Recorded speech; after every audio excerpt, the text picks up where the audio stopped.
What's going on, everybody? Welcome to the program. Hi, everybody. It's me, Jeff Gerstmann, host of this week's installment of The Jeff Gerstmann Show. It's a podcast. It's about video games. And here we are. I ingested... Oh, man. Okay. You know, these packets that are like, oh, here's like some, you know, it's going to be 1,000% of vitamin C, and here's some zinc, and you know, teachers use it to not get colds and all of this stuff. They make some of this stuff now that doesn't need water. And so it is a pouch, like a little packet that you open up and you dump it in your mouth. And it is a powder. And the packaging says like it's going to pop in your mouth. And I'm like, oh, is this just like a packet of Pop Rocks? Awesome. But no, it's a powder. It's a sour. It was like a lemonade but it's just like, you know, you dump this thing in your mouth and you're like, whoa, and like, yeah, you can do it. But you know, it's all zinc, which is what you know, it's zinc. What are you gonna do? Some of these other ones, like they put a bunch of other stuff in it that you probably don't actually need, but you know, some aspects of that are actual science. But man, I dumped it in my mouth, which is what it says to do. And it's heavy, man. It's very sour. But we're here. Hello. Hi. How is everyone doing? It is mid-October.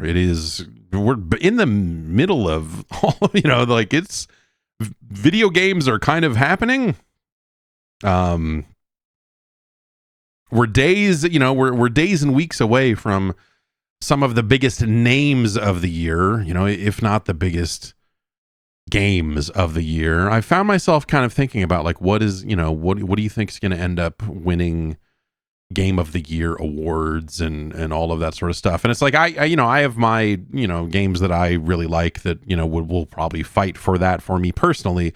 But I'm thinking more like, I wonder what is the game that is going to get lauded across multiple publications, or what is the, you know, the Game Awards obviously will be coming up in December here, and you know, I wonder how that's gonna go.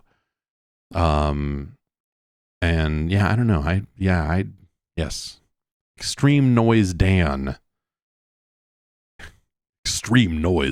in the chat has my first thought on it is like, oh right, yeah, everyone's gonna just say Balatro is the game of the year.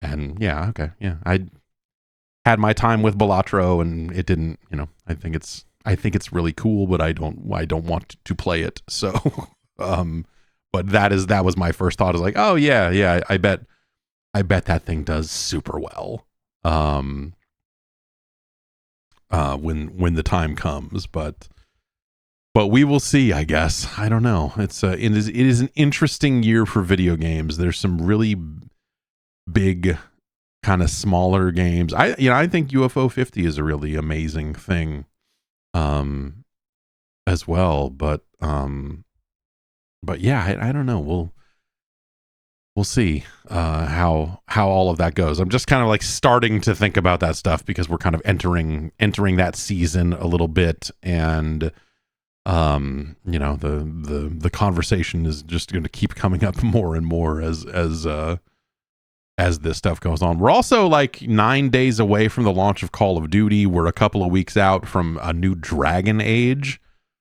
which is pretty wild. We'll get to some of that in the news.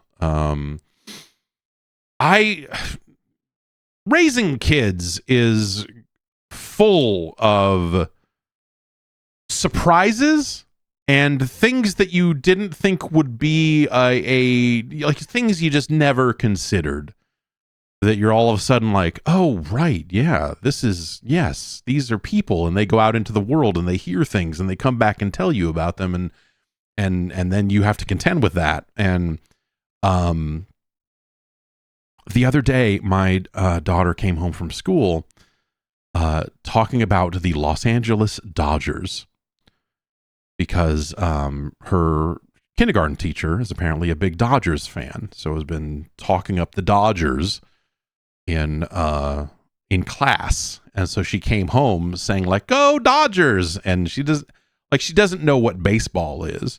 You know, she knows what soccer is, and she's seen some other sports here and there, but like baseball, we never really broached the subject. And I was like, oh, you know, eventually we're gonna have to show, you know, we'll figure out some baseball and kind of whatever else. So she came home and wanted to see Dodgers. She wanted to watch Dodgers on TV. I'm like, okay, all right. As someone who was born and raised near San Francisco, there is something about this that is killing me. That is absolutely killing me. The idea of someone being enthusiastic about the Dodgers. But whatever, it's not, you know, that's not the point. The point is like, okay, yeah, you want to learn about baseball? Let's try and figure it out. So she gets home from school yesterday, and the Dodgers game had been on for a little bit. By the time we got it on, it was like the 7th inning. So I was like, okay, cool, this is perfect. We'll watch the last 3 innings of this Dodgers game. Of course we turned it on, and the Mets are like fucking stomping the Dodgers, just like the Dodgers stomped the Mets the day before. And I was just like, okay, all right, well, I'm gonna have to contend with her not really knowing what baseball is, really liking the Dodgers, and the Dodgers losing. Let's figure this out. But also, it made me realize that, like, you can't just turn on a television to someone who who has no concept of what baseball is and say, here's baseball, and expect them to pick up any part of it. I would say that for like most adults, if they found themselves in that situation, that would be the case. But for a 5-year-old, you know, it's just like, okay, well, they don't really show it, but there's a diamond. So the pitcher's standing in the middle of a diamond, and then there's bases at each corner. See that rectangle on the screen is the strike zone. Well, they both stole some bases, and so trying to like explain some of this stuff as it's happening is just like, she's just like, whatever. She's just excited to just, you know, she wants to shout, "Go Dodgers." And she's constantly asking me like, which one is Dodgers? And I'm saying, well, this is, okay, the white uniform. Okay, this is the Dodgers, and these are the Mets. And then at some point she said, I like the Mets, but I like the Dodgers. I'm like, yes, that is, okay. This I can live with. If my daughter just liked baseball or somehow became a Mets fan, that would be weird in its own way. But I was like, yes, absolutely. Let's just watch some baseball. And the other thing that I realized, so we don't really watch a lot of television on television. You know, she doesn't really watch a lot of live TV, right? She's watching episodes of Princess Power. I don't know, some other princess show. There's always another princess show, it turns out. So she's watching shows that are streaming, whether they're streaming from here inside the home or from somewhere on the internet, or, you know, we have deleted YouTube from all of the televisions in the household. So the presence of like insane Eastern European children living in like insane wealth somewhere in Dubai and like having all of these toys and insane stuff, like that has gone way down. That has gone way down. And so, you know, we're kind of back on this other, you know, some of these other stuff. But like, we're sitting here watching baseball, and she's like, "Can you start it over?" I'm like, I cannot start it over. Also, you don't want me to start it over. That's 3 hours. You trust me when I say you do not want me to start this game over from the beginning. Also, this is happening right now, and trying to explain to her the concept of like, this is live television and it's all happening right now. And then a commercial break happens, and because it's a streaming thing, it doesn't play some of the commercial breaks, and it just says like commercial break in progress. And so everything goes silent, but like you can still hear some of the stadium sounds in the background. And so she's like, show me, I want to see the base. I want to see. And I'm like, okay, well, they're not. So every 3 outs, they change sides, and and then they take a commercial break because there's like the layers and layers of things that like she has never encountered before that I'm trying to like make sense to her. Is just kind of stacking up in ways that I'm just like I'm struggling over. So we watched it, we watched a couple innings of it, and then she just like any child exposed to baseball, she completely lost interest in it and started doing something else. And I'm like, yeah, that's yes, absolutely. This is the right answer. You should be drunk for this. I mean, it's the 7th inning of a baseball game. You should be hammered by now, kid. Come on, catch up. And it's the, I have had my love of baseball and my childhood love of baseball was robbed from me by guys like Barry Bonds and stuff like that when all of that happened with the Giants and steroids and Mark McGwire and Sammy Sosa and all of that stuff. It was just like, man, fuck this. I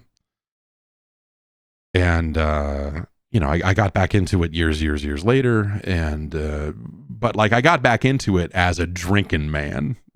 And so, now that I'm not really drinking and all this other, the idea of like baseball right now, like I'm not actively following any teams or anything like that. And I would be inclined to get back into the A's because, hey, everyone loves an underdog, but the A's, what they've done, what the ownership of the A's have done, it's too much. It's too much. I can't in good faith be a part of that. Especially because they didn't sell the hat. If they had sold the hat and I could have bought the hat, if I could have bought the ass hat that they were selling, then maybe I would be back on board with the A's. But yeah, I don't know. I found it really hard to follow or get attached to any real team lately. I just kind of need to pick. I don't know. Maybe I just need to get into the Brewers or something. Get back into the Royals. Maybe I need to go blue in St. Lou. It's just real. You get this satellite dish hooked back up. Get the baseball package spun back up. Let's waste our days. But yeah, I'm really on the outs with baseball at the moment, and I don't really see an easy way back in.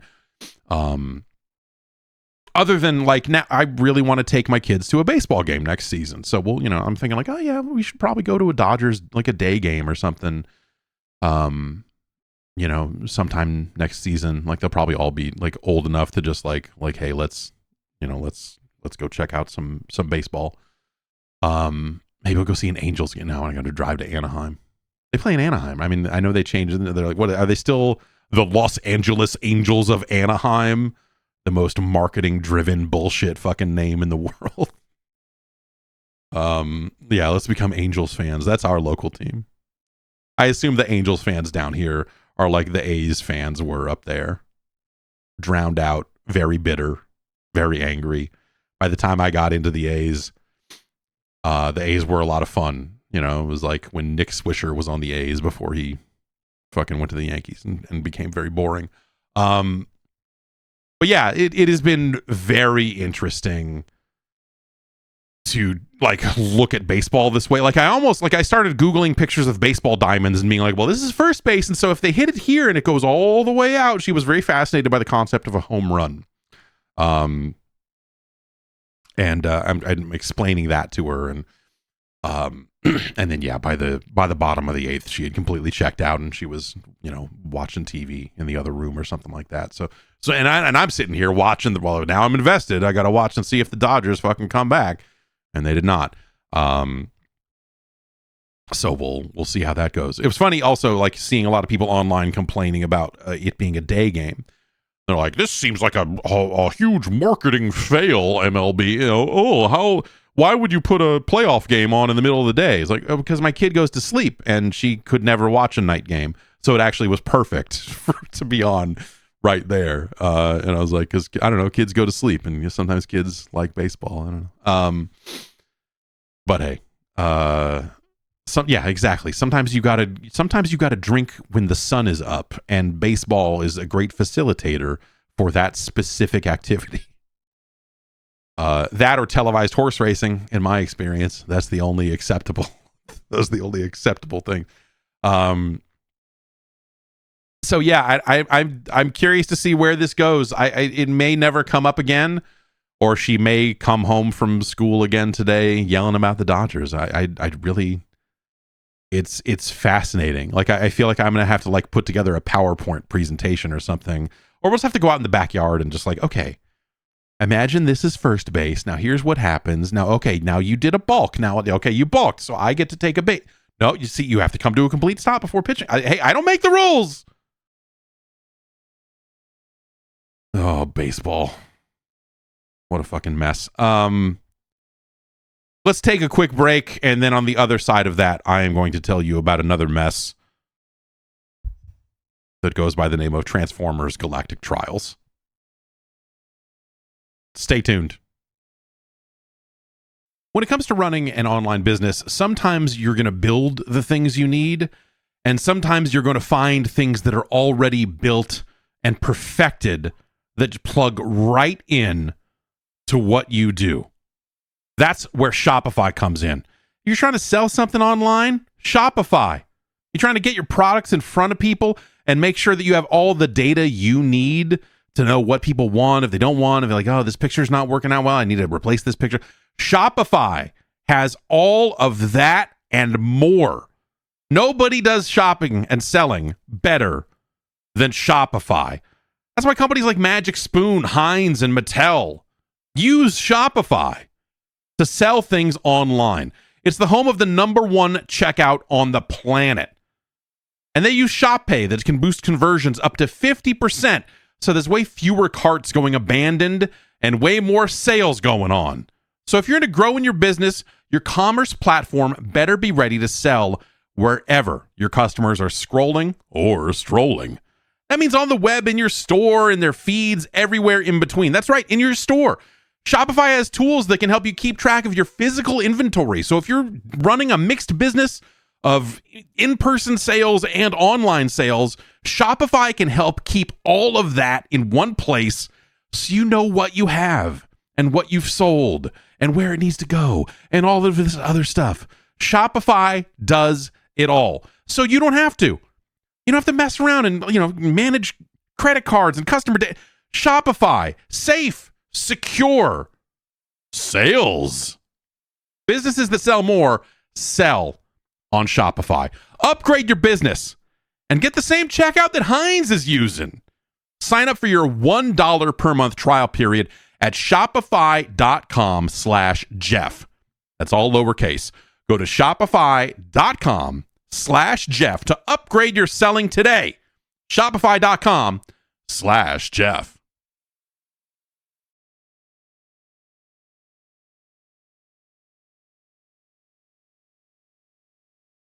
Okay, recently released a new Transformers game, and hey, I'm not an idiot. I went into this kind of knowing, hey, this thing kind of looks like not very. It kind of looks like a questionable mobile game in some ways, and so I'm not going to say that I was necessarily disappointed or hurt by this. But man, this Transformers Galactic Trials game is just terrible. Hey, it's got a really interesting pedigree. It comes to you from Outright Games, which is the publisher that, if you remember me speaking about the Paw Patrol game, or I believe the Peppa Pig game is also an Outright Games joint. All of these games are on Steam. And the same developer is listed on almost all of them, a company called 3D Clouds. This is also the team that made the Fast and Furious game based on the Fast and Furious cartoon, like the Revenge of Shifter or whatever the heck it was. That disaster. They also made that thing. And 3D Clouds, as far as I can tell, is an Italian studio that just makes this stuff. And awesome for them. They're like, they've got steady work. They're putting out like 4 games a year or something. Like, they're fucking knocking it out. I bet that's like maybe like a fun gig. Maybe the games aren't great, but the work is steady, and they're all gainfully employed. So good on them. This Galactic Trials thing is like, part of it is a racing game, and so when you jump into it at first, you're like, oh, this is like a really kind of questionable, like low quality Mario Kart. You're drifting around corners, you are picking up energon cubes for turbo boosts, and you can do like a shunt, like a sideways dodge into enemy vehicles. And so you're racing, and you're like, oh, in the tutorial, you're like, oh, here's Bumblebee, and you're racing against Megatron because Megatron is a tank now.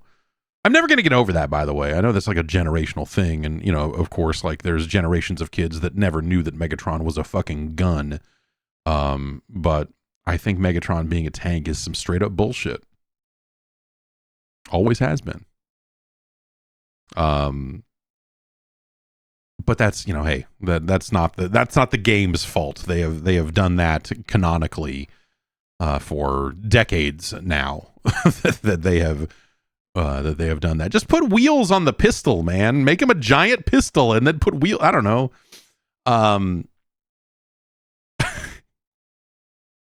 Then they've got these sections where you turn into robot mode, and then you're running, and you can kind of jump and do air, but you're still racing. It's not like you're running everywhere. You're kind of still running on a track, but there are enemies in your way that you have to shoot with your gun. And then if you fill up a skill meter, you can, pop a skill or something like that. But these sequences are so short, and then you're just like turning right back into the car and doing some more annoying, like not annoying, very bland racing. And I don't know, they cook up a big storyline about Nemesis Prime has taken the Prime artifacts, and they've been scattered across the galaxy, and we've got to get them back, and Megatron wants them too because he's a Decepticon. And you're like, okay, all right. Not a ton of voice work in the races themselves. You get a little bit here and there in some of the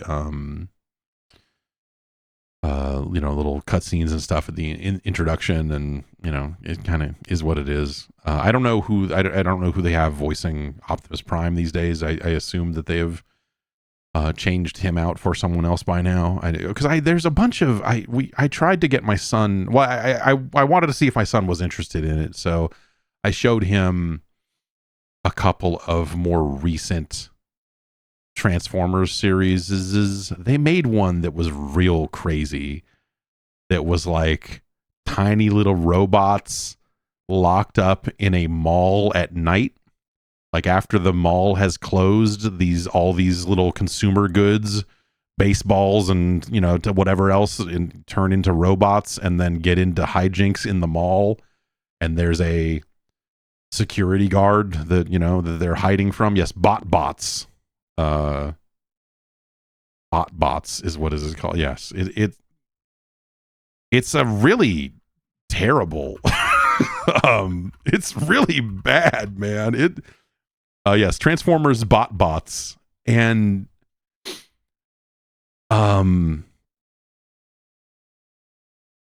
it's fucking terrible. Like, yeah, I don't know how else to describe it other than, yeah, it's a bunch of Transformers. It's like Transformer kids. It's like, yeah, like maybe like a Muppet Babies. Maybe there's some Muppet Babies adjacency here, but yes, they're loose in a mall at night, and there's a human security guard, and yeah, they're getting into trouble. And it's watched like an episode and a half of that, thinking like, hey, what is this, the latest? Like, I get it. Like, hey, well, maybe, why? Sure. Like, I guess I see why you would do this and make this a series. They did a toy line of this stuff as well, which the toy as a toy line, like, whatever, like, that's fine. Because you can always do like, hey, here's a freaking tiny household object. Here's a soccer ball that turns into a robot. Sure, why not? Why not? Not as cool as a gun. Yeah, you heard me. It's the official stance of this podcast that soccer balls are not as cool as guns. Anyway. And he wanted, anyway, I tried showing some of that to my son and he wanted nothing to do with it. He got into, there's a Spider-Man series. It's like Spidey and the Gang or whatever. It's like Spider-Man, Miles Morales, and then Ghost Spider. And it's three kids that are three different Spider-Mans. And then they run around and get into trouble. And we got some books from the library that were based on that. And so on the heels of that, I showed him some of that show, and he got into it for a little bit. But it didn't. I don't know. He's all Magic School Bus right now. Like we are full on hooked on the full variety, the entire complement of Magic School Bus programming. Be it the original show, the more recent reboot they did of it. And then on the heels of that reboot, they did some TV movies, I guess, along with that. So it was, it's like just longer episodes, basically. And he has basically learned all of the words to the Magic School Bus song. And he wants to grab, we bought a Bluetooth speaker for when we had his birthday party. And all he wants to do is grab that Bluetooth speaker and listen to... I have heard the Magic School Bus theme no fewer than 1,000 times. And when I had to hide the speaker, which made him very sad, but I had to do it for everyone's sanity. Because he just, I load up YouTube Music on my phone because that's not attached to... I usually use Spotify, and I didn't want all my recommendations to be fucked or whatever. But like he'll sit there with the Beats pill in his hands or sit on the floor or whatever, and then we'll just be listening to like the Chinese version of the Magic School Bus theme because he's stumbled onto a playlist that is the Magic School Bus theme in like 15 different languages. And so here it is in two different Chinese versions. Here's a Brazilian Portuguese version. Here's a European Portuguese version. Here's the Hebrew version. Here's the Arabic version. Here's the, and it's just, it was like sitting there going like, yeah, he has like 3 different Spanish versions of this theme song. Yep. Here we are. And then there's, of course, because the world is a nightmare, there's also like trap remixes. They call them trap remixes. It is not fucking trap. The definition of trap got really watered down and ruined over the years. But there are a variety of remixes. There's a shitty metal version of the Magic School Bus theme that has a guy, and like the cover, I finally looked at the cover of it on the, on my phone and realized like, oh, that's a cutout of Dave Mustaine's head, because I was like, man, this guy's really trying. It's not actually Dave Mustaine, but it is someone trying to do a metal version of the Magic School Bus theme, like in a very Dave Mustaine kind of cruising on down Main Street. It's just it's miserable. And so we've listened to that quite a bit. Seatbelts, everybody, man. It's, oh boy. It's tough. It's tough. We were listening to a remix of the Bluey theme yesterday, and that was all right. That was like that was like, man, that was perfect compared to everything that we've been listening to lately. I was listening to that going like, this is nice. This Bluey remix. This is good. This is good. So that's, I don't know, that's been really, it's actually been really fun. Because he's got individual episodes of the show that he likes. Then, he makes his sister uncomfortable because there's an episode all about poop, and he will put on the poop episode. And then his older sister will be like, ew, poop. And he'll laugh. It's good shit. Like, it's not for, I don't want, I'm not one of these people, obviously, that's like, everyone must have children. But like, it's pretty fucking awesome. Having kids, pretty fucking awesome. I'm enjoying it a great deal. Let's get into the news. I pushed the button.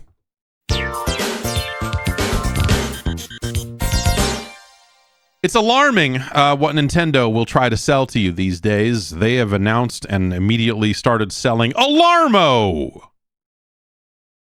It's an alarm clock. Some people already have it in hand. They shipped these things out pretty quickly. They're selling them for $100. It is billed as an interactive sound clock. And this, if you haven't been following along, is the device that was in the FCC stuff a couple of weeks ago. I think we didn't talk about this on the podcast last week, but it came up in one of the other streams. That we were like, oh, what is this millimeter wave? What are they doing with this millimeter wave sensor? And what is all this going to be? So it turns out they're making an alarm clock that when it goes off, it plays, let's say, Super Mario Odyssey music. And then it uses these sensors to detect you in bed. And as you start to move and get up, it makes a bunch of coin noises. And when you stand up, it cheers for you, and the alarm is turned off. You can set it to a handful of different games. It didn't look like a very long list of games. It's like, what is it? Like is there a Pikmin or something? It's like 5. Yeah, there's like 5 things. Okay, I'm looking. So they put out a brief video of it, and they put some other stuff. I'm looking at videogameschronicle.com's story of this, and so it says 35 scenes inspired by. So it's not just one Super Mario Odyssey alarm; it's multiple, I guess. So it's Odyssey, it's Breath of the Wild, Splatoon 3, Pikmin 4, and Ring Fit Adventure. And then if you hook it up to Wi-Fi, you will eventually be able to download an Animal Crossing one, and I think one other one. Is all they kind of showed in the individual video, and maybe they will add more as time goes on, but maybe they won't. I don't know. I don't know, man. It's a I showed this to my daughter, and thinking like, I don't know, maybe it would be like good for kids. But I think all she would ever want to do is like dance in front of it and have it make noise forever. Doesn't want to wake up for it. But if she could like jump around like Mario and have it make coin noises for like an hour, she would probably be way into that. So I don't know. I happened to be looking at their website while it was in stock, and so I, because consumerism is a motherfucker and no one is immune, I said, well, I guess I should buy one of these fucking things, and so of course I did. It's not here yet, but I know, yeah, some people do have it in hand. And I'm going to see if she's at all interested in it. I don't think she's going to like it at all, because I think it will be a very big nighttime distraction to have a clock facing her in the night. But I'm gonna try it anyway and see if she's at all interested in it. She's very big on the Nintendo franchises at the moment, or at least she is still playing quite a bit of Mario Odyssey. She made it to New Donk City with a lot of my help, but she did the back out. There's that one level where the ship crashes and you lose your hat and you have to get a bunch of moons before you can leave. I did the first half of that level and got the hat back. And then next time I checked in on her, she was in New Donk City. So she's getting shit done. She's doing things that, and I'm not even sure how or what, but she's better at it than she thinks. She's constantly asking me for help, but she's progressing. I don't know. I don't know. Odyssey feels like, Justin in the chat says Odyssey is such a good game. I agree. I think Super Mario Odyssey is an incredible video game. And there was this, it feels like the conversation around that game turned at a certain point where people were trying to say, oh, that game's terrible. It's just a bunch of open space and blah, blah, blah. Like, no, I love that. I love that game. And playing it again and realizing like how cool all the hat mechanics are. The frustrating thing though, is they are like dedicated to the stupid Joy-Cons. And so there are moves in that game that are best done by you shaking the controllers. And we're playing it on a Switch Lite. And so you just have to fucking shake the thing if you want the hat spin to happen easily. There are other ways you can do it with just a controller, but it's kind of like that is the input, is shaking the fucking whole Switch. It's terrible. It's an awful input. And to see it come up after all these years again, to pop up and like, hey, try this with the Joy-Con. I'm like, oh no. Like, oh. But whatever. That's still a great game. And I really like the layout of it, and I really like how expansive and big some of those levels feel. It's such a cool thing, man. Yeah, I don't know. I feel like that game eventually that game started getting a weird bum rap. Like I think people started trying to say, oh, the levels have nothing in them and they're massive and this blah, blah, blah. But I don't know. Like I don't know how widespread that got, but I know some people in the circles I run in spent some time shitting on Odyssey, and I would like, that's crazy. The fuck are you talking about? Super Mario Odyssey is fucking rad.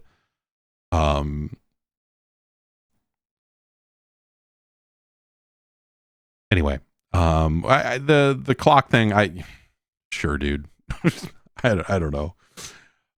It's interesting to see Nintendo put something like this out and sell it, because it happens so infrequently that they just go like, here's the thing. And it's got all these weird ties back to like the sleep sensors and, the health initiative stuff that they talked up years ago and never really got around to. Like in some of the details they put out around the release of this, they're kind of saying like, hey, this is kind of directly inspired by, if not directly descended from, this earlier initiative. So it's kind of neat to finally see something come of that in a physical device. Yeah, I don't know. It's curious to see, like, will they pursue more things like this in the future? Like probably not at any kind of accelerated pace, but I would not be shocked. Yes, Nintendo will continue to make weird things. I think that's the upshot of all this, is a reminder of like, hey, Nintendo sometimes just does stuff, and you're like, oh, okay, yeah. Like they're having a mystery play test for users who have the online service and the expansion package. You have to have both of those things in order to sign up for it.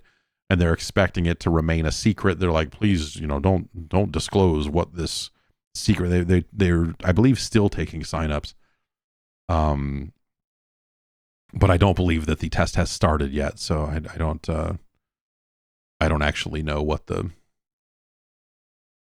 One would think that if it requires you to be subscribed to the expansion pack, that it might be something related to some of the emulation related stuff that they have done as part of that expansion pack. But they've also, they've done a bunch of weird stuff with DLC and whatever else around you having the upgraded version of their membership. So we'll have to kind of wait and see what that ends up being.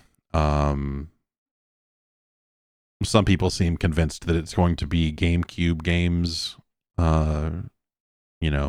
whether that's emulated on a Switch or, well, yeah, I mean, surely they would do that locally and wouldn't do it in the cloud. That would be a terrible experience for everyone. But presumably, yeah, I don't know. That could be it. I don't know. Who cares? That is my opinion on if they're going to do GameCube games on the Switch. Is fucking who cares? If it's another 99 game, if it's a brand new game, if it's if there's something to it, that might be cool. But if they're just like, hey man, do you want to play Super Mario Sunshine or whatever? I mean, they already kind of did that, I guess. They already sort of shot their load on some of that stuff, huh? It's a technical term. Look it up.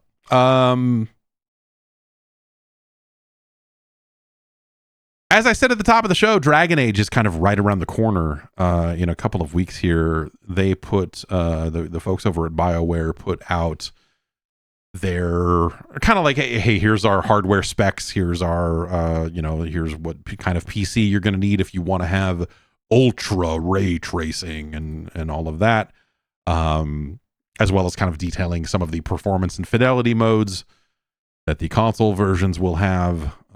They are also saying that they will support the PlayStation 5 Pro. The technical director of the studio says, let's see here.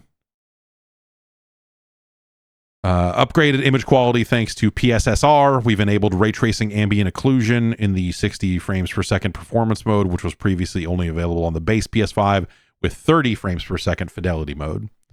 So that's just even more confusing because it becomes like the story doesn't become, hey, here's, hey, you don't have to choose between performance and fidelity. Instead, it's like, hey, our performance mode has more fidelity now. So you can still run at 60, but still get some ray tracing. But there's still a fidelity mode. I don't know what is the fidelity mode? What is the fidelity mode going to look like? Anyway, it's very, I think that stuff is going to end up being needlessly confusing for a while, whatever, it's people will wonder like, what is this actually doing? And the answer won't always be there because it's gonna be like, well, on a base level, the two settings do this, but on a pro, the two settings do this. Or some developers will be like, well, the two settings are still there, but we added a new secret third mode if you have a pro, and then it's this stuff all feels like it could have been handled better. Even if this was always going to be the case of like, oh, there's still going to be trade-offs, there's be kick the can down the road to a higher level of trade-off. It still feels like that this stuff could be better. I don't know.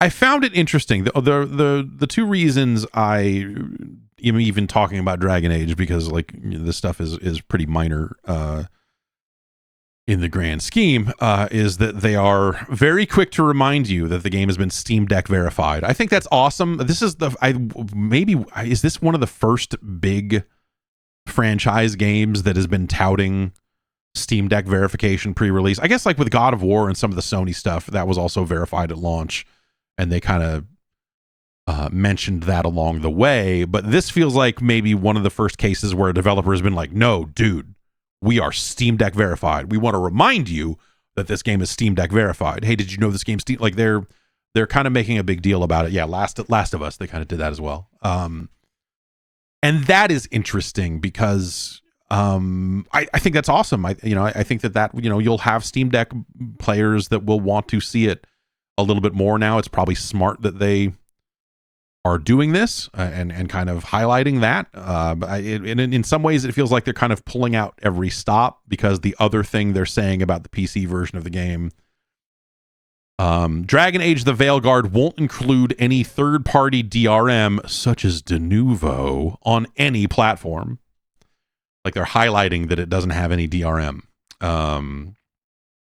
which is fascinating. That feels like something like this feels like an experiment out of EA. This seems like, hey, let's support the Steam Deck. Let's get out there and say that we're not going to have any DRM in it, and see if that moves the needle at all on sales. See if anyone cares. See if we can kind of head off some of the people that get angry about that sort of stuff. Like that's something, yeah, Space Marine 2 did that, and that's something that like when it comes out as Saber or something like that, you go like, okay, yeah, I could see Saber doing that. It's something that seems very different when it is coming out of Electronic Arts, when they're just like, we ain't got no fucking Denuvo in here. Like, oh, maybe it ran way worse with Denuvo on it, and so they're like trying to turn a negative into a positive. I don't know.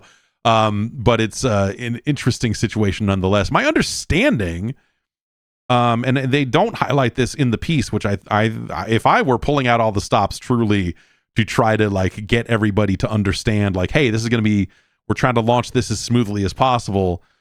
I feel like I would also say, hey, if you get this game on Steam, it ain't going to need the EA app to launch, which I believe they said was the case. which I believe they said was the case, but it's not mentioned in here. Anyway, the other thing they're saying is no preload. They're saying, and specifically they're saying the lack of DRM means there will be no preload period for PC players. I think is like plenty of games with no DRM do preloads on Steam, and the preloads are, you know, encrypted and whatever else. So I think that's kind of a strange, whatever. I also think that preloading games on Steam super sucks, but that probably depends on what your bandwidth situation is. If you have really bad download speeds, then I'm sure that works out for you. But like, the decryption of a preload always takes longer than just downloading the game for me. So preloads are... preloads on Steam, I think, are straight up bunk. It is one of those things that, you know, doesn't come up very often, but it is one of those few things that I think Steam just doesn't do very well at. But I'm sure for security purposes, they kind of have to do that, and it is what it is. It's, you know, it just takes forever. It just takes forever. Anyway, I'm very interested to see what Dragon Age ends up being. It feels like this is something that obviously has been in the works for years. God, dude, I'm trying to think the first time I heard about them saying, hey, actually we are hard at work on a new Dragon Age. I remember hearing that. I mean, I was working in an office the first time I heard about it. So, and then they did their Game Awards thing like the following year. So it was like 2018, 2019, whatever it was, man. I don't think, I'm not positive, but I do think that they started down a road with a Dragon Age game with something that was very different than this, and eventually moved away from that, probably salvaged what they could and made this instead. So I think they've been on kind of a long road with Dragon Age for a while now in terms of the thing they were trying to make. And but in some ways, because of the way this game got kind of re-announced and they gave it its, you know, new subtitle and finally showed it and did, you know, like in some ways it feels like this all at once, like whoa, Dragon Age is here, like holy shit. Like it doesn't feel like it's been a billion years since Dragon Age came out. It feels like, oh, it is in with some weird way, it feels like they just announced this game. It feels like they did a good job of like re-announcing the game and having like a kind of a blitz of new information that kind of wipes away the years of like, oh right, they were making something, you know, or whatever it is.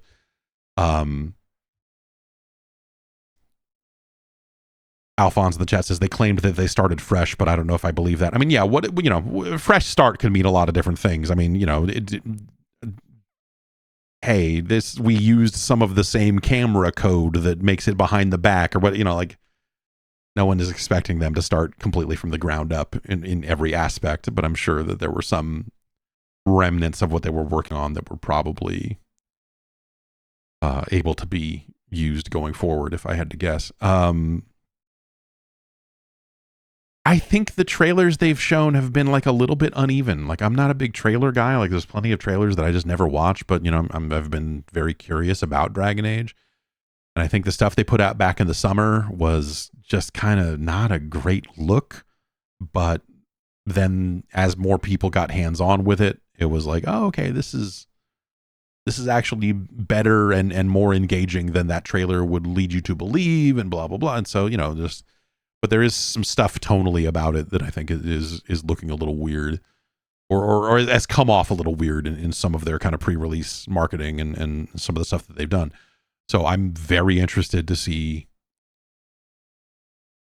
what this ends up being, especially after all this time and everything, you know. So that's coming out pretty soon, and yeah, like I said, it's interesting that it feels like that they're kind of pulling out all the stops to try to be like, hey, this is not going to launch like every other big game. It is Steam Deck verified. There's no DRM. There's no this. Like, they're trying to make this seem as friendly as possible, or at least not have to deal with some of those hangups, which I wonder, you know, does the presence of de novo stop any meaningful percentage of sales? And on the other end, does the presence of de novo slow down piracy? There was a study, which piracy and anti-piracy studies are always very hard to believe, but basically the upshot of it was like, oh, if a game is pirated really quickly, then 20% of the sales are eaten up by piracy. You're like, okay, I could maybe see that. That doesn't seem as, and the implication there was like, hey, if you can use something like de novo, because, no piracy solution is perfect, but de novo is in this weird position where, there are like 3 people out there that know how to crack de novo, and, if they feel like doing it, they do it. I don't follow that stuff that closely, but I do know that, like, de novo is something that slows down piracy. It doesn't stop it. Eventually that stuff does get, that's why you see games removing de novo like 6 months later. They're like, oh yeah, we're taking de novo off the game, and people are like, yay. But that usually is because, oh, someone finally cracked the de novo anyway, so whatever, it's done the thing. If they can make it 90 days without a pirated copy showing up online, then they're probably stoked. But in terms of like how much of an impact that has one way or the other, right? The other de novo thing is you get a lot of people that are very angry about the presence of de novo because there is the perception is that de novo in a game will impact its performance, which I think some people have shown pretty well in some cases. Other cases, like I've tried to watch that stuff when it comes up, and some of it you see it and you go, huh, yeah, that don't look good at all. And then some of it you look at and go like, I don't know. Are you mad about performance issues with de novo, or are you mad because you want to pirate a game and they made it hard? Like, I'm not over here. I don't love de novo either, but like, I don't know that any of these things. And the real answer is you'll kind of never know because it's the internet. So it's interesting, yes, the Resident Evil situation was like one of those bad ones where you're like, oh geez. And especially because like the DRM gets layered on at the end, right? So you've got like all these developers working really hard to optimize their game and get it running right. And then at the end, someone comes in and goes, we're going to apply this, applying this SDK. We're just going to dump this on here and then ship it. And you're like, wait, what? No, what? Why did this run bad all of a sudden? It wasn't running like that 2 weeks ago. And you're like, oh. Mm-hmm. So I don't know. There's the technical aspects of that are in some cases beyond me, but in some cases you can see some of that stuff and go, okay, like, is this something that is happening with all de novo games, or did they implement de novo poorly, or this or that, or whatever. Either way, it has become enough of an issue with enough people, I guess, that, BioWare here, the Dragon Age team here, has said, specifically calling out de novo and said, Dragon Age the Veilguard, I'll read it again. Dragon Age the Veilguard won't include any third-party DRM, such as de novo, like specifically saying, this ain't got this on it on any platform. I wonder if this is a situation where like they were able to point at Baldur's Gate 3 and say, hey, those guys didn't do any of this bullshit either, and that game sold like gangbusters. And were they able to sell EA management on like, all right, let's give it a shot, or something to that effect? I don't think that a game like Dragon Age the Veilguard has quite the it's weird to call it, like the sentiment, the positive sentiment associated with it that Baldur's Gate 3 did. So I think it's sort of apples and oranges in some cases, but when people say like, oh, Baldur's Gate sold great and it didn't have any DRM, it's like, well, it's, like there are some perfect storm sort of situations there that do happen, and making a game easily piratable doesn't mean that it won't sell anything. It's part of why I don't believe most of the anti-piracy studies that come out, because I think they're trying to quantify a number, but they never take into account the idea that there are just some people out there that simply will not buy a video game. They're not your customers. That's not lost sales when a person like that pirates a game, because they were never going to buy it anyway. And so trying to equate every single completed torrent as a lost sale, which is when they try to calculate the damages of piracy, those are the sorts of things that they take into account. Movies and stuff, the same deal. Like, it's never that simple. It is simply not that simple. You have a lot of people out there that have more time than money, and they would much rather wait to do it. You have a lot of people who will just download everything and then maybe never even play it. You know, I that was back in the day, back in the 90s, when I was a little more aware of kind of, you know, what was happening out there piracy wise. You just had these guys that were just like downloading everything, and then they would brag about it. They're like, "Oh yeah, I got that," and you're like, "Cool. What do you think about it?" Like, "Oh, I don't know. I didn't play it. I installed it to make sure it worked, and then I deleted it. Whatever." And you're like, "Okay, well, all right, cool, bro. Are you running like an FTP? No, you're just hoarding all this stuff and not doing anything with it. You're not even going to play it, and you're just going to all these games are bad." That was always the worst person. It was like the weird software pirate who downloaded everything and hated every single video game. I feel like that archetype has like stood the test of time throughout the years. Like, I still know some people that are like that, and you're just like, all right, cool. What? Why the fuck are you bothering? Like, are you a preservationist of these things that you just fucking hate? Like, what are you doing? It's just weird. I don't know. My point is that the people that are like big on piracy, it's very hard to quantify that. I think it's a lot harder to walk that back into lost sales. I know more and more studies try to get smarter about that aspect of it so that they can more directly like account for it. But I think that's something that is still quite hard to account for. You can't pirate the cloud. Unpiratable. You think not owning a game is bad. What if it just exists out there in the mists? You can't pirate Mist. I mean, you could pirate Mist. You could pirate Riven. But you can't pirate the mists. Xbox Cloud Gaming is looking to make some big expansions. This is stuff that it feels like that they were trying to do since the beginning, and so it feels like they're starting to make good on some of that. This comes to us from a report from The Verge, who is referring to something called Project Lapland. And this is the basic upshot here is that this is going to be a process that finally lets you stream all the games, or the majority of the games that you own, not just games that are on Game Pass, which is how it has been now.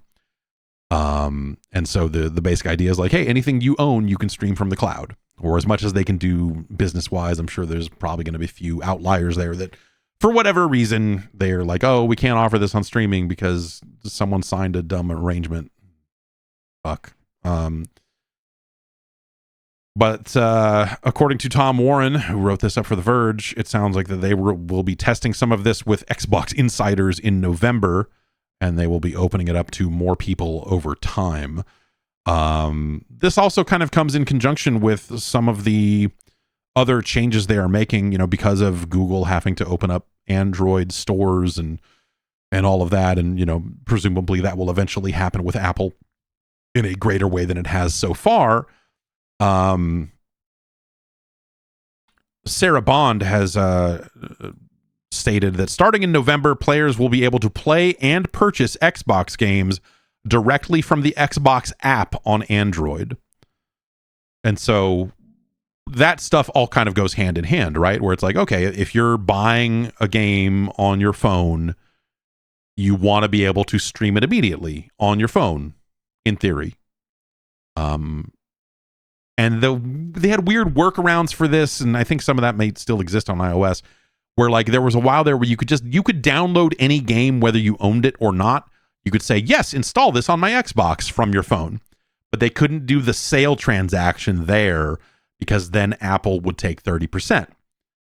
So instead it was like, buy it on our web page or buy it from the console, but you can preload it now even if you haven't bought the game, and then you just have to buy the license to make the download run, but you can't do that on a phone because the phone cops, they want their money.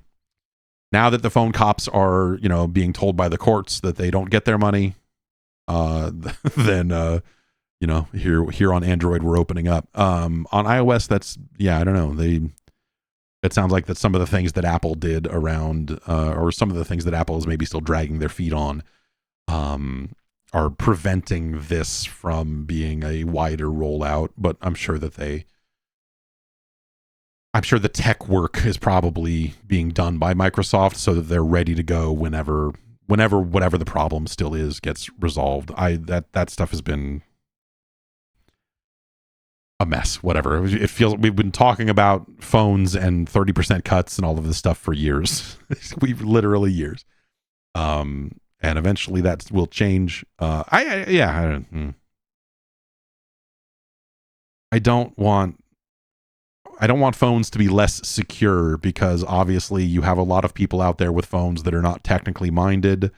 I'm thinking of a relative right now who I spent some time on the phone with talking to because her email was no longer working.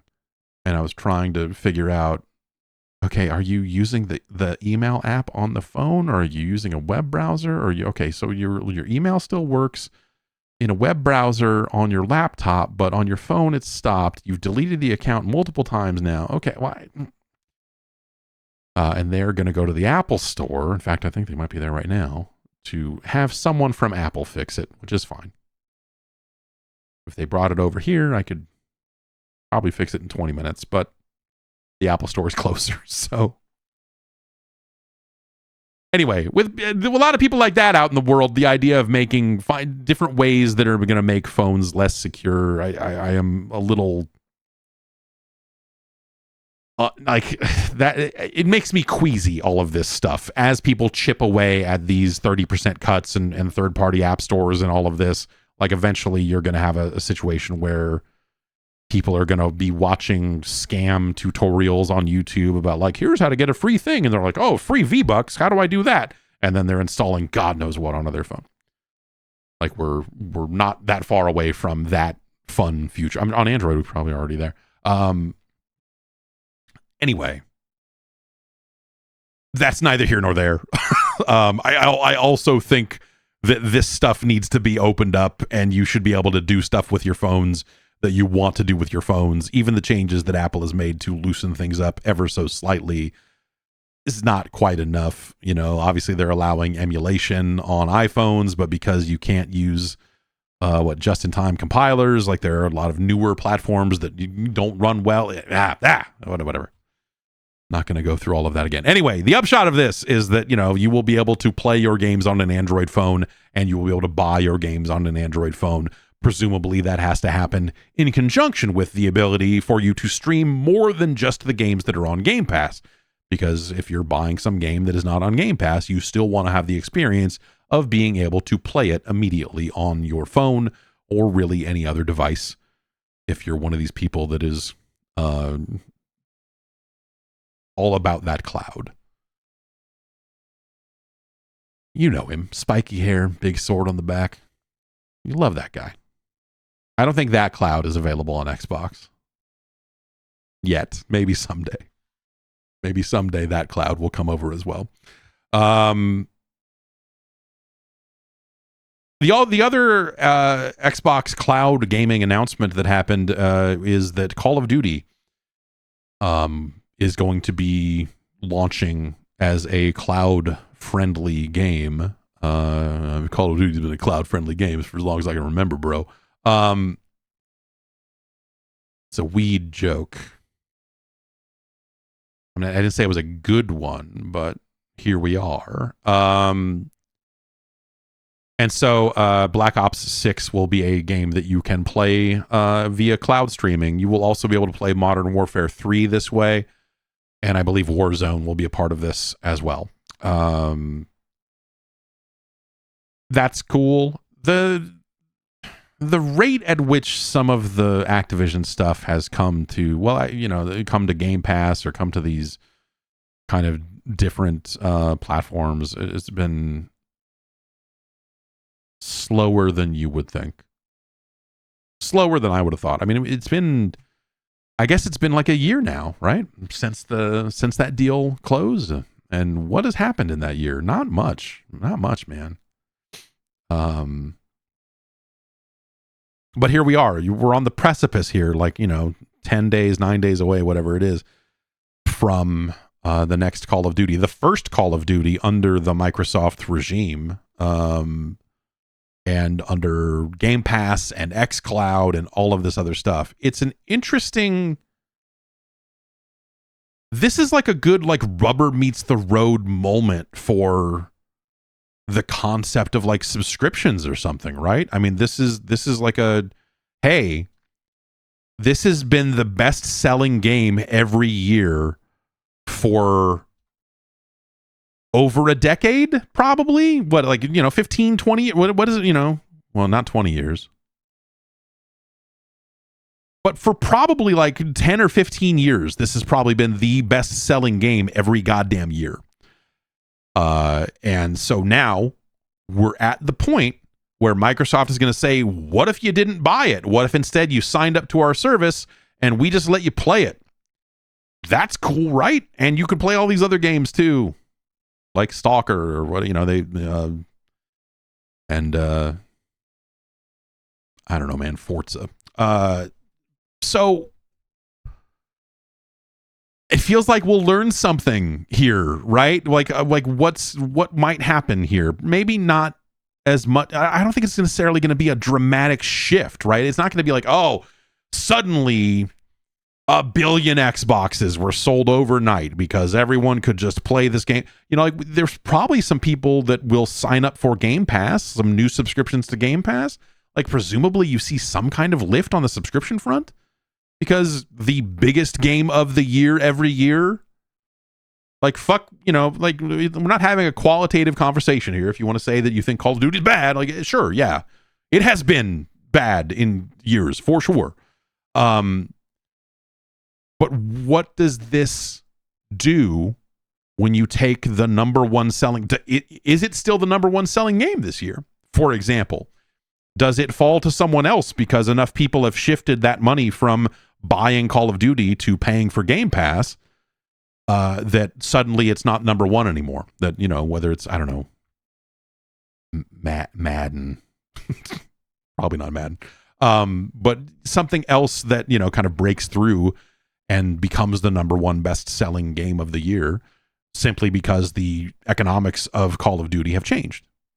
That could be the case. But I don't see, obviously, we've talked about it before. I'm not going to rehash the whole thing. But obviously, we're not going to see a bunch of people going I'm taking my PS5 and I'm throwing it into the street and smashing it with bats because Xbox, no. When it comes time for players to make a console choice again, PlayStation 6, whatever the next Xbox hardware is or whatever, maybe some of this becomes a factor at that point, where you get to think about it all over again. But people have, that's all baked in. Everyone's already made their choices for this generation. It's done. The ecosystem they're in is the ecosystem they're in. You're not going to see a bunch of people jumping ship. Maybe you see some PS4 owners that when it comes time for them to finally upgrade, maybe they choose a Series S, or maybe they choose, who knows? I don't know. I don't really see this being a major shakeup at the moment. But I do think that you'll learn. They will learn something. They will get a lot of interesting data around hey, we've been running Game Pass for a lot of years and we've seen the ebbs and flows of what a new release does to our subscription numbers. Like, hey, when Starfield comes out, we saw this. And when Stalker comes out, we'll probably see something similar. But like, what happens when Call of Duty comes out? Do you see a bunch of people sign up and then stay signed up because they play the multiplayer for 9 months and they need to have that subscription to keep playing it? Do you see them trying more games than maybe they would have otherwise and getting more value out of the subscription and maybe sinking a little deeper into that ecosystem than they were before? Maybe. I'm sure there are some players for that will definitely happen for. But will it be enough to like see a big difference? Will all of these players play Call of Duty long enough and then Indiana Jones comes out in December? Yeah, and they go, "Oh, well, hey, cool. I'm going to check that out now too." That they wouldn't have otherwise. I think that, we'll kind of see what happens with some of this stuff, right? I don't know. But it's an interesting moment nonetheless. Like, this is going to be like, you're going to kind of get another kind of weird road test of just like, what is a subscription service capable of? So, obviously they've done their Xbox Live like perks stuff of like, hey, if you're like, every month you can get more currency for Phantasy Star Online 2.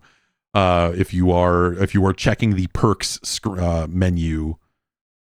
I don't even know where it's on console somewhere, but it's on the phone somewhere. It's in the Xbox app on PC. I always stumble into it and go, oh right, my monthly PSO2 perks are ready. Oh, look at that. There's new skins for The Last Descendant. I guess I could get those. I don't know. Occasionally, and you saw this mostly on I think you saw this only on PlayStation. But PlayStation would have free, if you were a PlayStation Plus member, they would be like, here's a Call of Duty skin and a gun, or, here's a blueprint for a gun and a this and a that. They would have these free downloads on like a regular, not monthly, but it would be like maybe quarterly or something like that. And they've done that for the past few years because they've been, marketing bros. So do you see, I assume, like, okay, if I were sitting here, if I were a person trying to think about retention on Game Pass, I would think, okay, we have to have a monthly drop. We have to have a monthly Game Pass perk that is a skin, like some kind of skins and blueprint or something. Like, we've got to have a monthly thing for people that if, like, hey, you're still subscribed to this stuff? Awesome. Here's some more Call of Duty stuff for you. They should do that. And they've done that again. They've done that on PlayStation Plus along with a handful. It's like, I think you can still go get free War Thunder currency on a PlayStation if you're a PlayStation Plus member. That stuff sometimes stays there like forever. Or like, yes, here's hey, if you're a Game Pass Ultimate subscriber, this is a double XP weekend for you. If you're on PlayStation, get to stepping, son. Like, just like additional perks, additional double XP, additional whatever else. I feel like they should be doing that on a, if not monthly, then like, my monthly, quarterly, whatever, like depending on the quality of the thing you're getting. But they should be really investing in that to try to, further retain people and get people to see that perks menu. Because I bet a lot of people have never seen it before because they probably don't dig around the Xbox screens and Xbox UI and stuff. So maybe they've never clicked on the get your perks now thing, the ad that sometimes appears on the front page. Because some of that stuff is like, it's kind of all right. If you're especially like, most of it is for a lot of these free to play games. It's like, here's some free shit for a free to play game. Like, that's what a lot of that stuff has been in the perks system. Same with PlayStation Plus when they do those sorts of perks. It's usually like a skin or some currency or something, whatever, for some random free to play game. Fortnite is a lot of Fortnite skins show up on PlayStation Plus.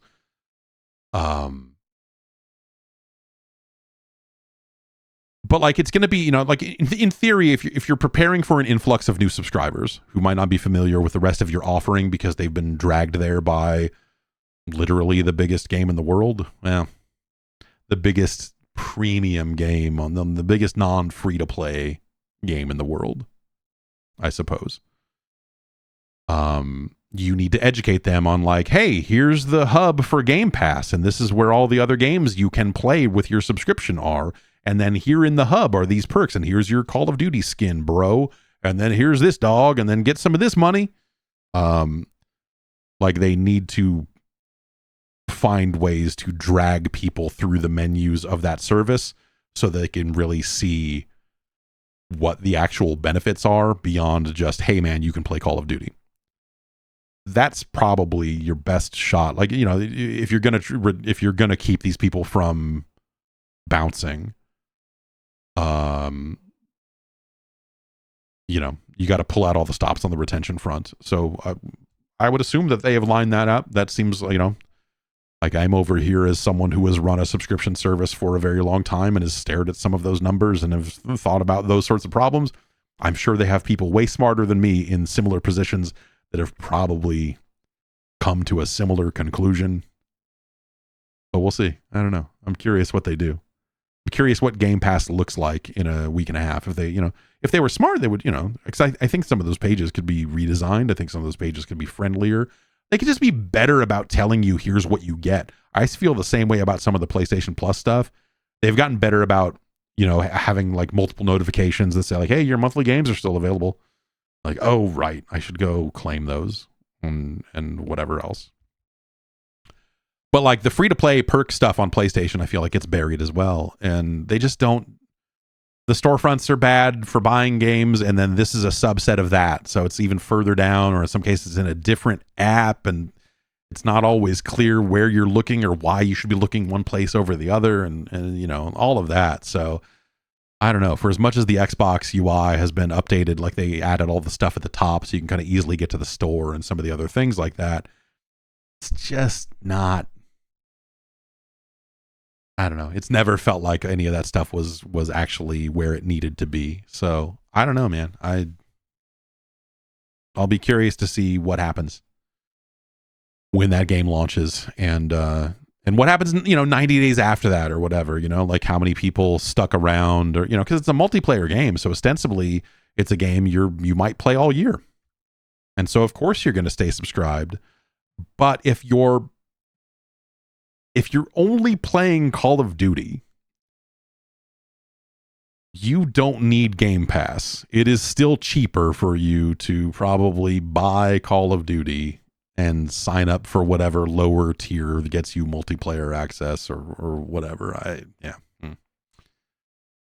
But then at that point, if you're already paying a subscription, why not pay for Game Pass? Yeah, it's tricky. It's tricky. I'm curious to see how it all goes. Bithell Games finally announced the other Tron game it's been working on, and this is exciting. They did Tron Identity a little while ago, and that was more of a kind of visual novel detective story set in the Tron universe. It was neat. I had a hard time sticking to it, but mostly it's just like I'm ultimately not much of a visual novel kind of guy, and so I was like, hey, this thing's really neat. It is still a visual novel. And so I didn't quite make it through all of it, but this is set in the same universe. I believe Query,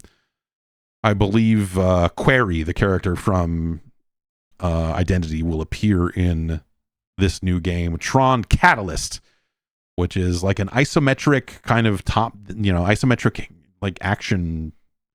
It does, you know, at first glance, you're like, yo, are they making an action RPG? Are they making like a Diablo but Tron? But it sounds like no, it is not. It is not like loot and gear and all of that stuff. It is more straightforward action, but set from an isometric perspective. It looks great.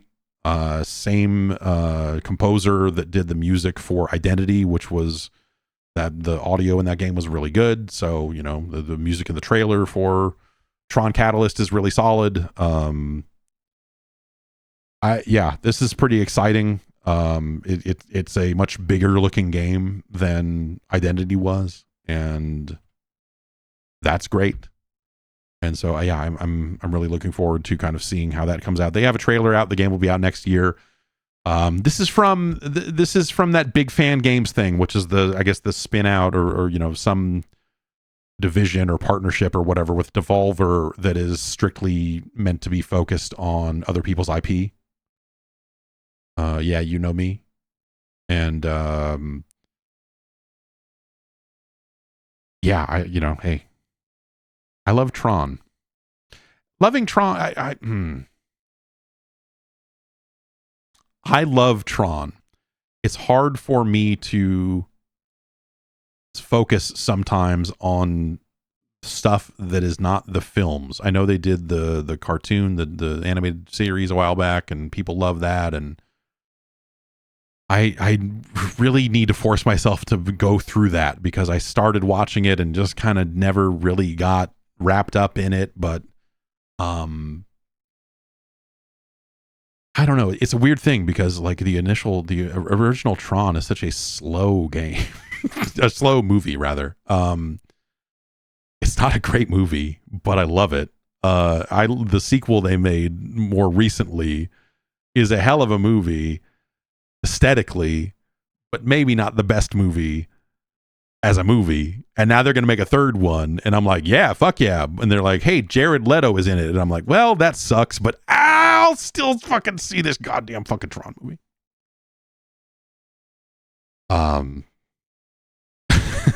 So I don't know. Yeah, I'm stuck on Tron, but at the same time, all of the kind of ancillary, like I get all this stuff, and then it never hits as hard as I want it to.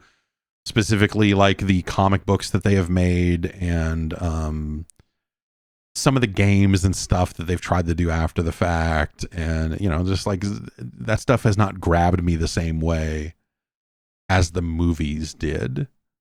Which is weird because when I try to like objectively look at those movies, I go like, those movies have problems. But I love them. Can't help it. Either way, I am excited to see this. Like the action looks pretty good. And it looks fun. There's a good moment in the trailer where like your character, and I wonder how much of this you will control, but like just takes off running and then fucking jumps into light cycle mode and then takes off. And you're like, that would be fucking cool to do in a video game. So yeah, excited to see more of that. The Destiny game for phones has finally been announced after what feels like 5 years. God, dude. When did they announce the partnership with NetEase? It was a zillion years ago.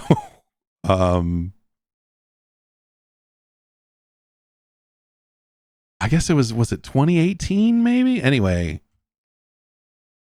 they are rapidly closing in on the first closed alpha test, which they will start on November 1st, according to videogameschronicle.com.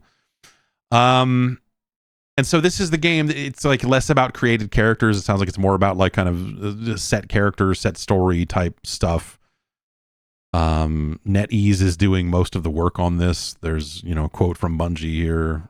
Terry Redfield, creative lead, is quoted as saying, "For over a decade, we have built this universe to contain many unique and wonderful stories, and we're excited to see mobile gamers be able to experience this new take on the Destiny universe from the creative team at NetEase." NetEase.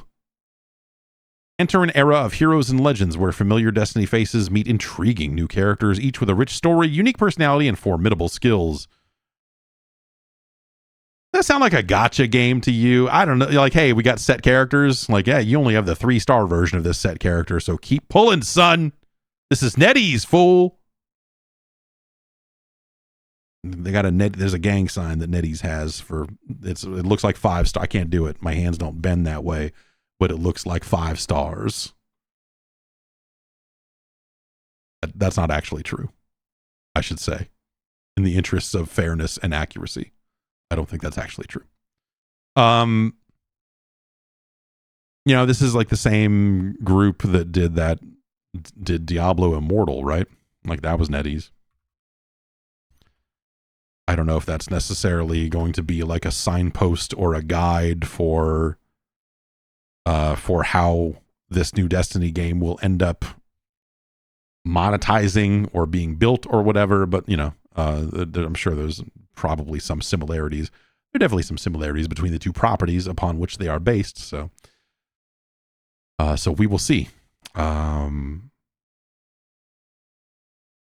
trailer doesn't give me. The trailer is not doing it for me. I will tell you that much. But there is a trailer out there if you want to see it. And yeah, I don't know. This is not what I'm necessarily looking for out of the Destiny universe. That said, I could not tell you what I am looking for out of the Destiny universe anymore. I played the first kind of like drop-in mission of the most recent update, and the step down in quality in cinematics and voice and everything was kind of striking. This is, because like the obviously the final shape came out, and then they announced like, hey, we're going to change up the way we do our updates. And so this thing that just came out, I don't have Steam. It's like, what's it called? Like Revenant Part 1 or something.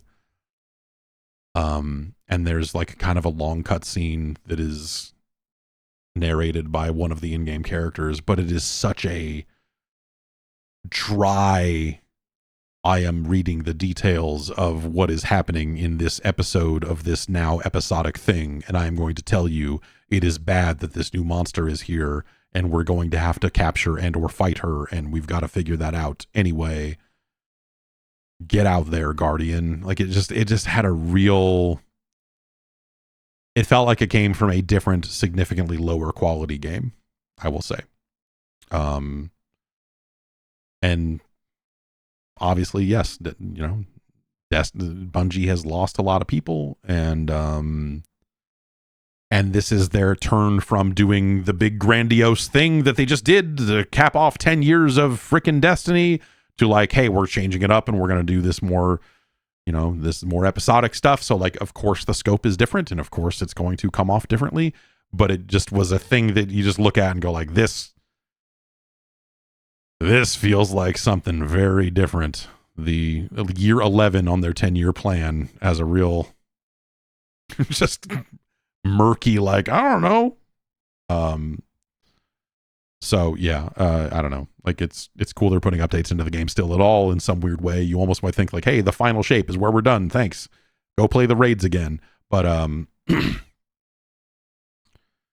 but yeah, it just felt like a very different vibe than a lot of the cinematics and a lot of the storytelling that you kind of have come to expect out of Bungie and out of Destiny. And that aspect of it felt very noticeable. We talk about the cloud, we talk about playing video games on the internet, with the internet, over the internet, whatever you want to, however you want to classify that. There are obviously many different ways to function with some server somewhere else. Microsoft Flight Simulator 2024 will be going a different way with it. It's not necessarily a streaming game, though you'll probably be able to do that too, I guess. Why wouldn't you? I guess they have been running a technical alpha. This is according to tomshardware.com. They're trying to get their install size down. This is something I think that they have said, because the full install of the previous Flight Simulator, if you wanted all the highest high-res assets that they could give you, it was like 400 gigs or something. I think they, yes, between 130 and 400 gigs required for Flight Simulator 2020, which is a higher range assets that includes DLC. So if you really want the hot 4K assets for every airport that they modeled, that's, you might be looking at something like 400 gigabytes of drive space, which is a lot.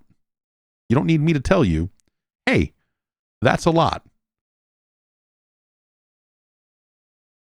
By comparison, and hey, this is an alpha, so who knows where we're gonna, where this stuff is gonna net out. I think they had a client floating around that was maybe something like 9 gigs, because they are going to stream some assets to you. This is all early pre-release stuff, and subject to change. So I wouldn't take any of these numbers as final values or anything like that in terms of client size and whatever else. But having heard a little bit about some of the stuff they've been running through testing lately, the client size is significantly smaller. However, Tom's Hardware is reporting that streaming that data can result in downloads approaching the 180 megabit per second range, which is a lot to stream. Which then they're doing some math on it to say like, hey, that's around 81 gigs an hour if you're flying at high LOD settings over densely populated areas. Obviously, a lot of people are going to have very different experiences with that, depending on where they end up flying and all of is that math good and is that math final? So I think you can't necessarily take this as gospel, because obviously these are technical alphas and this is all of the other stuff that is happening with that. They're reporting that the base install size for the game will be around 30 gigabytes. I heard a number even smaller than that. But again, who knows? Like, they're doing different tests with different cohorts and different flights, literally. So I'm sure that they're, different people are getting different things as they enter different phases of these technical tests. But it's very interesting. I think, is that, and I wonder if you will be able to force a local download on a lot of this stuff, or if they're only, because maybe you just want to store it all locally and you don't want to dick around with the streaming stuff and you just want to have all those assets all the time. Maybe it's a case where it is caching to hard drive and you can set the cache size. So you can just say like, cache it all, baby. I want it. I want everything. And then it'll just stream it the first time you play it. And then it will just always be there next time, which I know they did in the previous game. But it's an interesting set of problems, right? I mean, drive space is what it is. And, I will say that I think that 4 terabyte SSDs have come down in price pretty well lately and become more affordable. But at the same time, 400 gigabytes is a lot. It's a lot of space. That's like I remember the installer for the game had like, hey, you can install the game here. And where do you want to put all the fucking textures and shit? You want to put it on a different drive? You might need to, because it can be kind of big. And so I don't know, that's kind of, it's interesting. And, people who have data caps are going to have problems either way, right? Because if you're downloading all the data up front, that's a big download. If you're streaming all the data and caching it, that's just you getting it a different way. I mean, this caching and streaming stuff, like texture streaming, is not a new thing. Call of Duty has been doing it for a while now. They have a bunch of cache and texture settings in there where you can kind of dump your cache or opt for a lesser cache, I think, in some situations. But yeah, exactly. Maybe people just have their dedicated flight rig and they just want to download it all directly and just have it all and not have to think about it, or they want to play offline, or whatever, if you even can, I don't know. One of the other things I heard about this game is that it is going to potentially allow that they are testing, I guess I should say. Don't know if this will make it into the final version of the game, but they have been testing the ability to clone your voice, to record your voice and use it in the single player campaign or when you're talking to air traffic control. So they'll have a thing where you can talk into a microphone to give consent and say, yes, my voice is my passport, please verify me. And then they will clone your voice on some server somewhere else. And then they will use, your voice or whatever voice you feed it as the voice that you hear in the single player campaign. And when talking to air traffic control, which is interesting. I am very curious to see how that goes down and how well that works. And obviously the voice cloning technology has been has come huge steps and bounds, leaps and bounds, they might say. In terms of how, like, you used to need hours and hours and hours of voice samples to make this work. And now there are some sites out there that will let you make a voice clone with like 20 seconds of audio, 15 seconds of audio, what have you. And so I think that that's a really interesting feature idea that you can opt in for if you feel okay about it. I don't know. Like, I wonder, it just feels like there would be a lot of terms and conditions around such a thing. Like, how are you going to use this? Are you going to use this to train other AI data? Is this going to be used for this or this, whatever the situation is? Like, how safe is my voice with Microsoft? I don't mean mine personally. Like, it was the realization I had while I was thinking about this, was like, man, there's a lot of hours of my voice out there already. There's a whole lot of me out there already. So it's kind of like, whatever. But like, that doesn't, for the average person, they should have a bunch of options around privacy controls and around the safety and security of that. And again, what is that stuff going to be used for and whatever else. So I think that is an interesting sounding feature, and I'm curious to see how well something like that works and how that goes down, and if people are pleased by it or whatever. But yeah, that'll be interesting to see if they go forward with that in the final release of the game. Which is, when is that coming out? I mean, it is called Flight Simulator 2024, so it's got to be out pretty soon, right? November 19th. Okay. So that's right around the corner. That's about a month out. So yeah. Wow, they have a $200 version of this. Wow. So the Game Pass version is standard edition. There's deluxe edition that comes with 10 additional planes and 5 additional handcrafted international airports. There is a premium deluxe version that comes with 25 additional aircraft and 10 additional handcrafted international airports. And there is the $200 Aviator edition. And that will be, okay.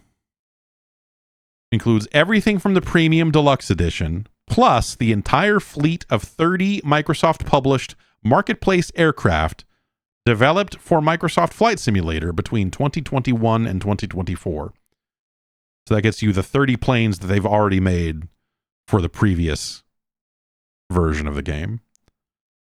I mean, when you look at what DCS and some of that other stuff costs, like $200 for the expensive version of the game, is like, that might as well be fucking zero to people that are about that life. So that sticker shock might, if that is a sticker shock to you, take that as a sign that you are not deep into this crazy shit. So yeah, keep that's. That $200 is not actually that big of a deal, which is a crazy thing to say about a video game, but hey, there you have it. That's gonna do it for the news. Why don't we get into some emails here and see what you think. I will load up the emails, and you can send your emails to me at podcast@guard.bike. And I will read them. Drake from Tacoma writes in with a question about video game clowns. I was recently doing a New York Times daily puzzle game, and one of the answers was about clowns. The clue words were Joker, Pennywise, Ronald, and Homie. I was obviously familiar with the first three, but Homie perplexed me. No. This is... Drake, you're as wrong. Okay. It turns out Homie is a clown from the video game Homie D Clown. It appears to be an FMV game featuring an ex-convict who was sentenced to a life of playing a clown for kids. Are you familiar with this, or am I just crazy and missing Homie the Clown? No, Drake. Homie the Clown is a character from the television show, the sketch comedy show In Living Color, which aired on the Fox network in the, let's call it the 90s. Is that Damon Wayans that did? Is it Damon Wayans, or was it wasn't Keenan? No, In Living Color was an immensely popular television show during its run, and I feel like it had a pretty sizable cultural footprint at the time. And I guess this is a sign that no one knows what the fuck that show is anymore. But that is the television show where Jim Carrey got his start. And also I guess like Paula Abdul was she was a Lakers. Jennifer Lopez, right? She was one of the In Living Color dancers. I hated Jim Carrey, man. I did not watch much In Living Color specifically because I found Jim Carrey to be very abrasive and just did not think he was funny. But yeah, David Allen Greer was on that show. A ton of people went through there during its run. You know, it was one of those shows. You know, it was awesome. It was really well made. It was really funny. And I guess maybe it didn't leave a footprint where you would remember. But like Homie the Clown was like, so Homie the Clown was a clown, and he would say, "Homie, don't play that." And I think he would hit a kid with he had a thing that he would hit people with as he was saying, "Homie, don't play that," because Homie the Clown was over it. That was the goof, basically. And Homie, don't play that was a phrase that they sold shirts on the strength of the catchphrase. Like it was as big as anything Saturday Night Live was doing at the time, because that was fucking huge. And so yes, Homie the Clown is not a reference to some fucking weird FMV game. I almost think you're fucking with me and making this up because it's impossible for me to fathom that people don't know who Homie the Clown is, but here we are. In Living Color was good. Mad TV was not. I don't make the rules. That's just how it was.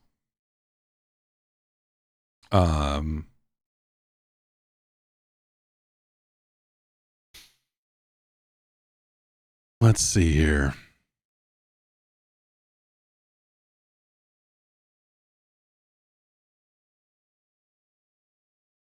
Mason in Virginia writes in and says, do you have any games that you respect more than enjoy to play? For me, it would be the From Software Souls games. I've only ever completed Bloodborne and liked it a lot. I can still see how influential the games are, and I'm glad that they have had such success. Sure, yeah, tons of them. Yes. I mean, as someone who doesn't like survival horror games, like Resident Evil for me is one of those. Just like specifically, I guess I should say the remakes. I have no respect for original Resident Evil. Get your fucking tank control bullshit out of here. No, but seriously though, yes, there are a ton of games. I mean, it's no one plays everything. Everyone has genres and games that they just don't want to play or don't want to dick around with it and don't care about it. And I would say that I respect The Getaway for some of the things that it did, but boy, oh boy, the last thing in the world I wanted to play then, and that probably holds true now, is The Getaway. It was interesting what they tried to do with The Getaway. But I don't like The Getaway. I get that people like The Getaway, and I think that that's perfect. Some people should, because it's really cool what they've tried to make there. I just look at it and go like, I don't want to do that. Yeah, turn signals that show where you want to go. It's a fantastic idea. But there's all this other stuff in The Getaway that you're like, okay. All right. Yeah. All right.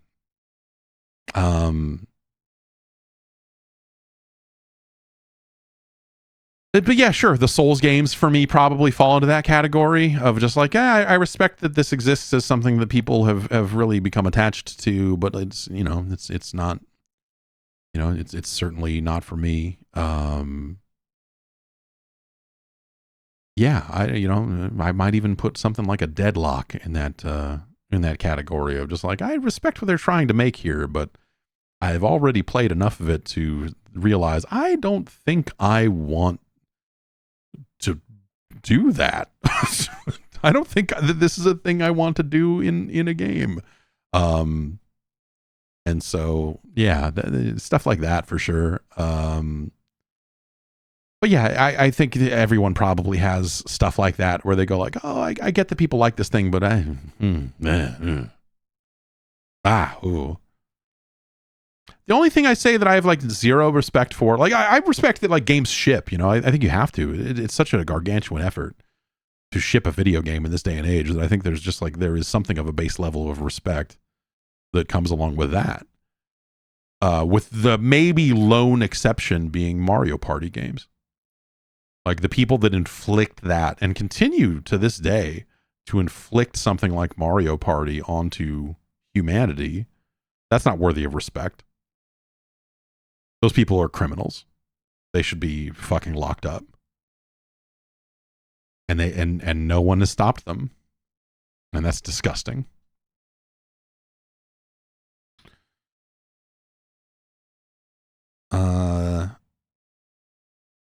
This is kind of, I don't know. This is an unanswerable question in some ways, but Michael writes in and says, looking into the future, what can Sony and Microsoft do to make their next consoles appealing? I remember the PlayStation 1 and Xbox era showcased graphical leaps and processing power, looking at the upcoming consoles and seeing how much better everything was going to look. As we move forward, though, it feels like we're hitting a point of near diminished returns. Yeah, I mean, we've been down this road for sure. Sony tried a new controller and it's amazing, but not a game changer for regular consumers or third-party devs. Xbox has Game Pass, blah, blah, blah. I'm sure if we had the answer, we'd be rich, but what do you think they can do to make the next set of consoles a hit and avoid a repeat of this generation, which is, yeah. Let me grab this controller real quick because I think it's kind of cool. It's not a great controller, but some of the things they're doing. Hang on.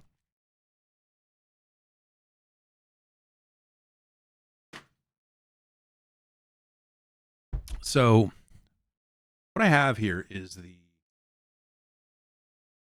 this is the Razer Wolverine V3. This is the tournament edition, which means it's only wired, which means it's only $100 instead of $200 because Jesus.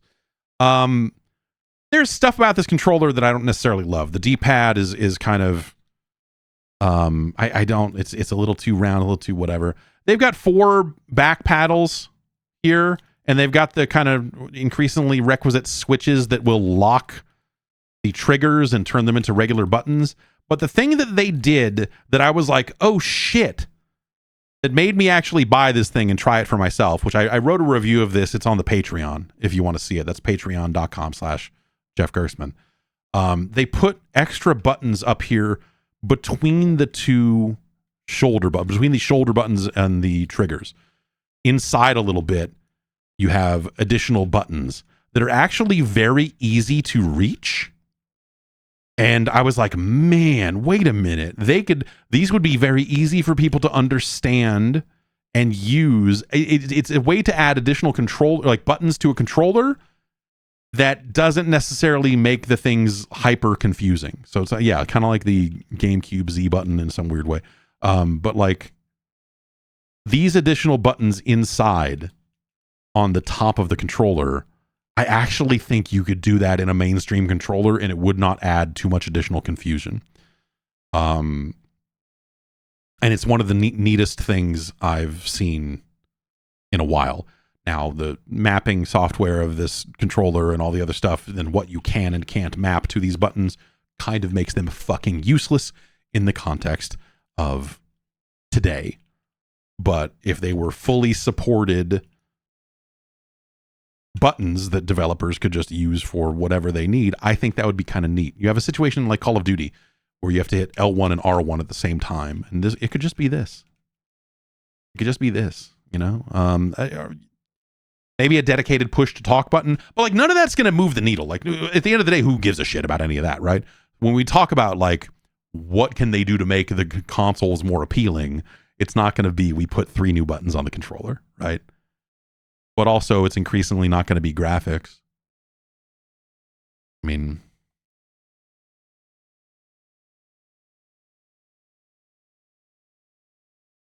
more games, better games. It's a dumb answer, but it's a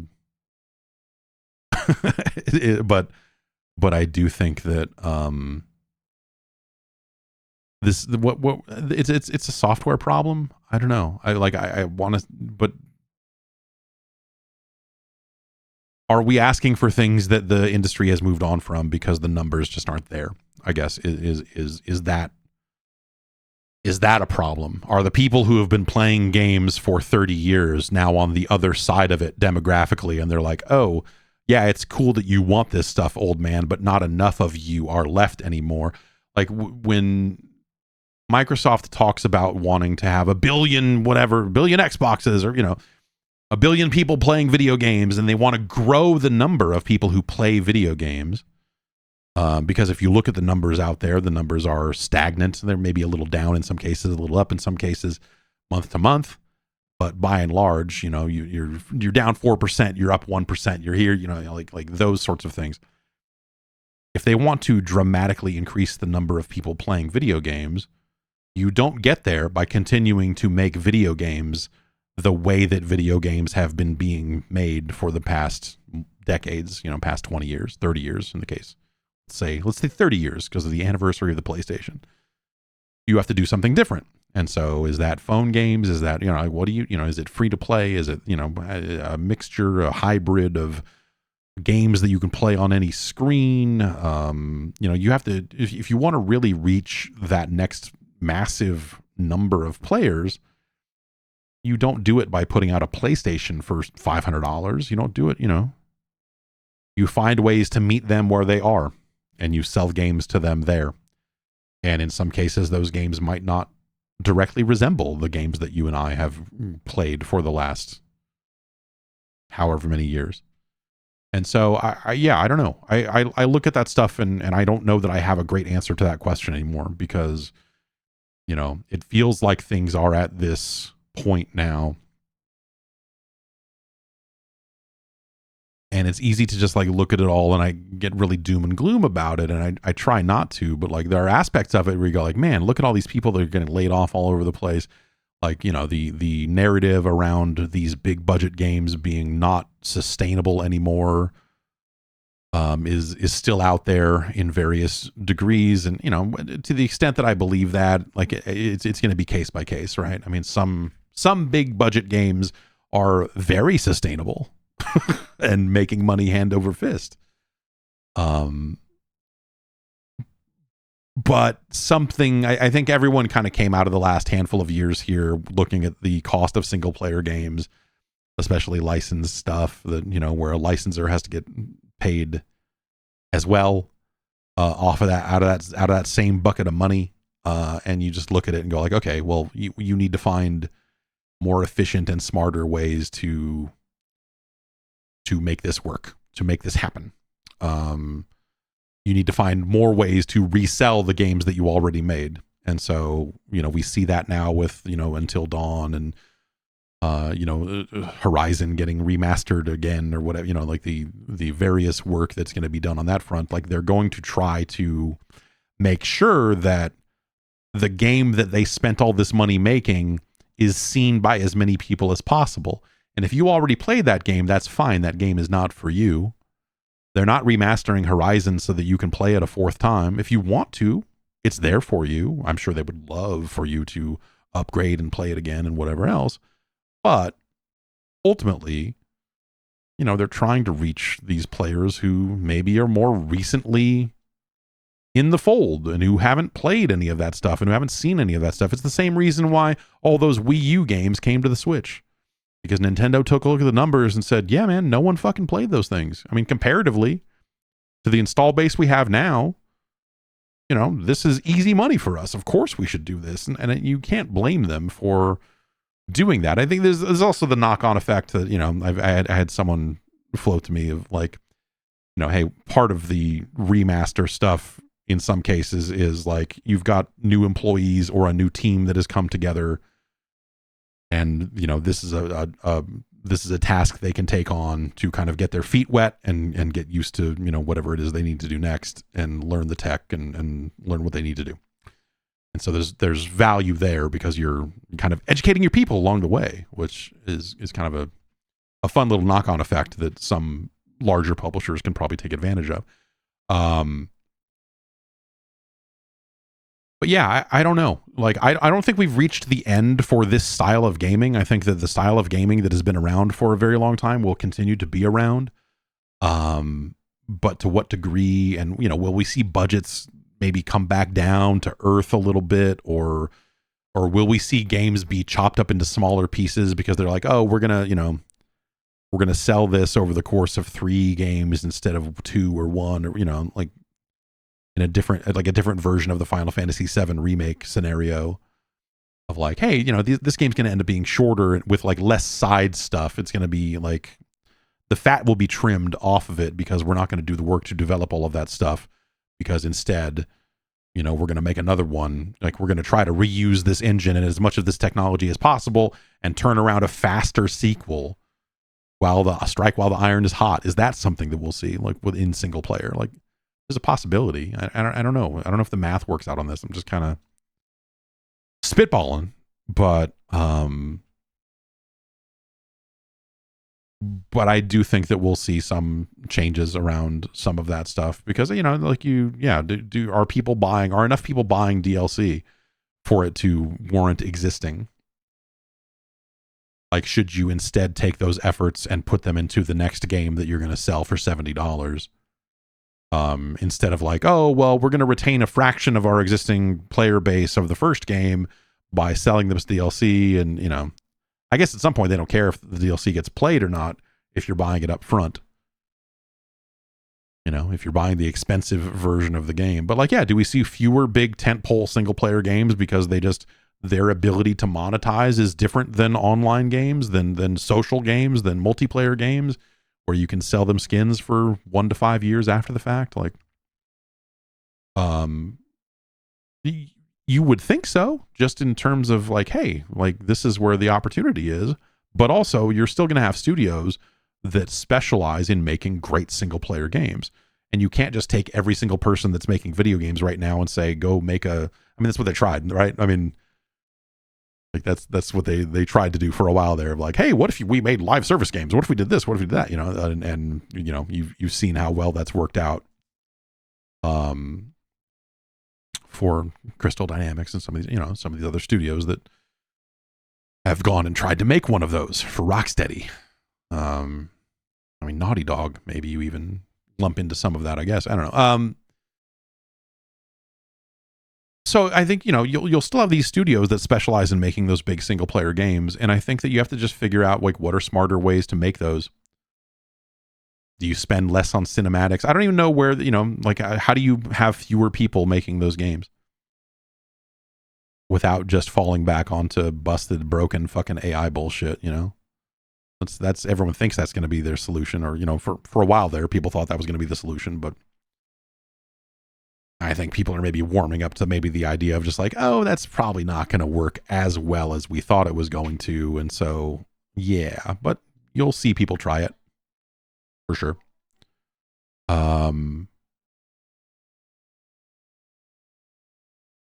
Because I think, you know, the cost cuts have to come from somewhere. when it comes to making those things. And, you want to try to make those cuts without cutting quality or cutting, like you still want as many people to buy the game. You just want to spend less making it, right? Nothing works that way in the history of the world, but sure. That's the ideal, right? So I don't know. I think, things are still in a very interesting place.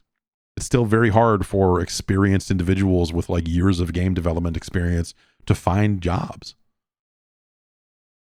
People that should be like no brainer, like, oh, you came out of this place, you shipped this game, you worked on this nightmare, like you were seasoned. You need to come. We need someone like you in here because you know how to put the fucking fires out. Like people that have like endless crazy experience like that, some of them are still having trouble finding gigs.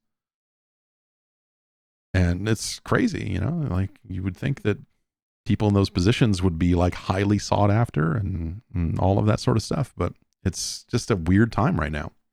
So I think there's still some shaking out that has to happen. I think a lot of things still kind of have to find whatever their new footing is going to be. And then on the other end of that, you start to see, okay, what do we make now? How do we make it? Why do we make it this way instead of the way we used to make it? Like, how do we make this a more efficient operation? And can you do that? Can you make creative works while also focusing on efficiency? People love to say like, oh, the constraints help shape the art. And that's true, but that's also an excuse that like business types love to use about why they won't hire more people. And in those sorts of situations, it's a pretty shitty excuse. So I don't know, it's not something the consoles will do, right? I don't think. I mean, what do you add to a console that's suddenly going to make it like, oh, I got to get this one if you didn't get the last one, or if you did get the last one? Like, what do you fucking do to a console? I think it's got to happen at the software level. Like the consoles will get more powerful. That's what they do, and maybe that becomes less impressive, but at some point you'll be like, oh, okay, well now we can put this level of graphics hardware into this device and still sell it for $500. So, hey, cool. But what are you going to do? You're like, what are you going to hook up like a motion camera to it so people can dance? Like, no, like we've been down so many weird fucking roads with so many different weird technologies and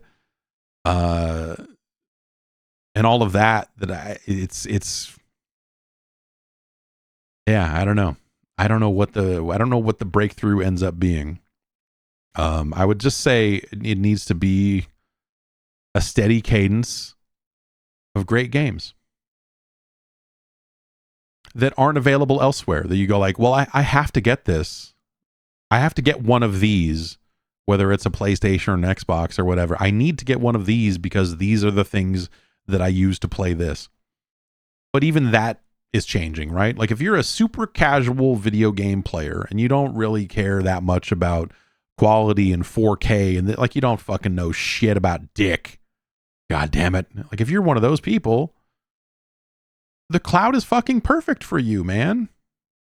You don't have to go buy a $500 console. When Microsoft gets to a point where anything you buy can be played on your phone or whatever, fucking do that. Tether a controller to your television and stream it to your TV. You're not going to be seasoned enough to know any better. I don't mean that in a like, oh, these fucking people are idiots. I mean like there's going to be a class of consumer out there that is not as picky as you are and definitely not as picky as I am. And so they're going to be probably a perfect audience, especially when you look at games that are not action driven or, like things that are a lot more latency tolerant. Life is Strange, adventure games, like that sort of stuff will be perfect. If you're doing pixel perfect platforming and all these tight jumps and, you're not going to want to play fucking Titanfall 2 over a stream, but some people are not going to know. They're not going to understand like, oh, it feels bad. They're not going to know. They're not going to know or care. And they're happy to save $500 on a console and subscribe to a service. And I do still think there's an era, that we will enter at some point where you will have some of those players that just get a controller and they hook it up to their television and it's good enough for them. You know? And they're probably not going to be the people that buy the most games, because ultimately, if they're very casual fan, they're going to be like dragged in by something. They're going to be like, what's this Last of Us television show? What's that all about? How can I play this? You know, and Sony presumably, if this ever gets good enough, they would have a console free subscription service as well. I don't know.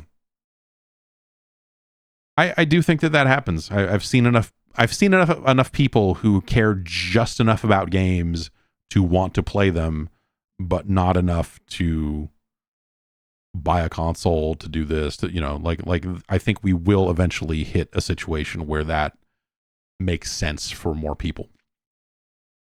I don't especially like that conceptually, as someone who likes games that feel tight and feel very snappy. Like, that's not what the cloud is good for. But I do think that you eventually reach that point. But but how do you get there, and what do those games look like, and all of that? Like, that's a much murkier and more difficult thing to get into, right? I just, you look at it and think like, well, there feels like there's room for this industry to be a lot bigger. And maybe the answer is that there isn't. Maybe because of those technical challenges, and because there aren't as many casual players out there that are, or those casual players are sated by what they play on their phone already, or what have you. Maybe they don't actually, maybe that middle ground of, I would play a console game, but not if I had to buy a console.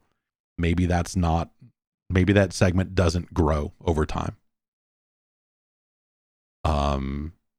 But I do know enough people that are like lapsed players that, that bought an Xbox 360 and haven't really played much since, that like, if you provided them a very low friction way that would let them play the new Assassin's Creed, or, hey, you can play NBA 2K right on your television now. Like, I think you would find that there are some people that would do that. And not necessarily know what they were missing.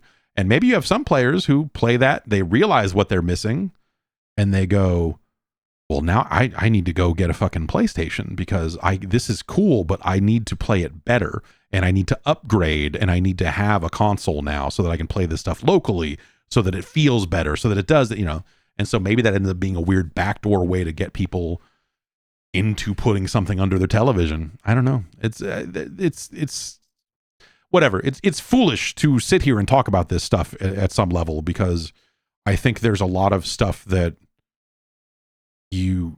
there are a lot of potential avenues that you could grow this market, but it's not something that exists today. It's not something that they're marketing towards today. And I think it's really hard to get from here to there.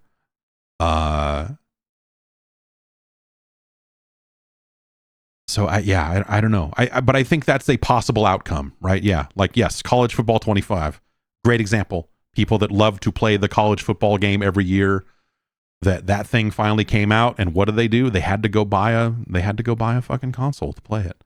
What if they didn't? How many more people would EA have gotten through the door if that thing was, just on a bunch of streaming services, whether that's Game Pass or some competitor to Game Pass, or, whatever you got. I think that would be appealing to that crowd.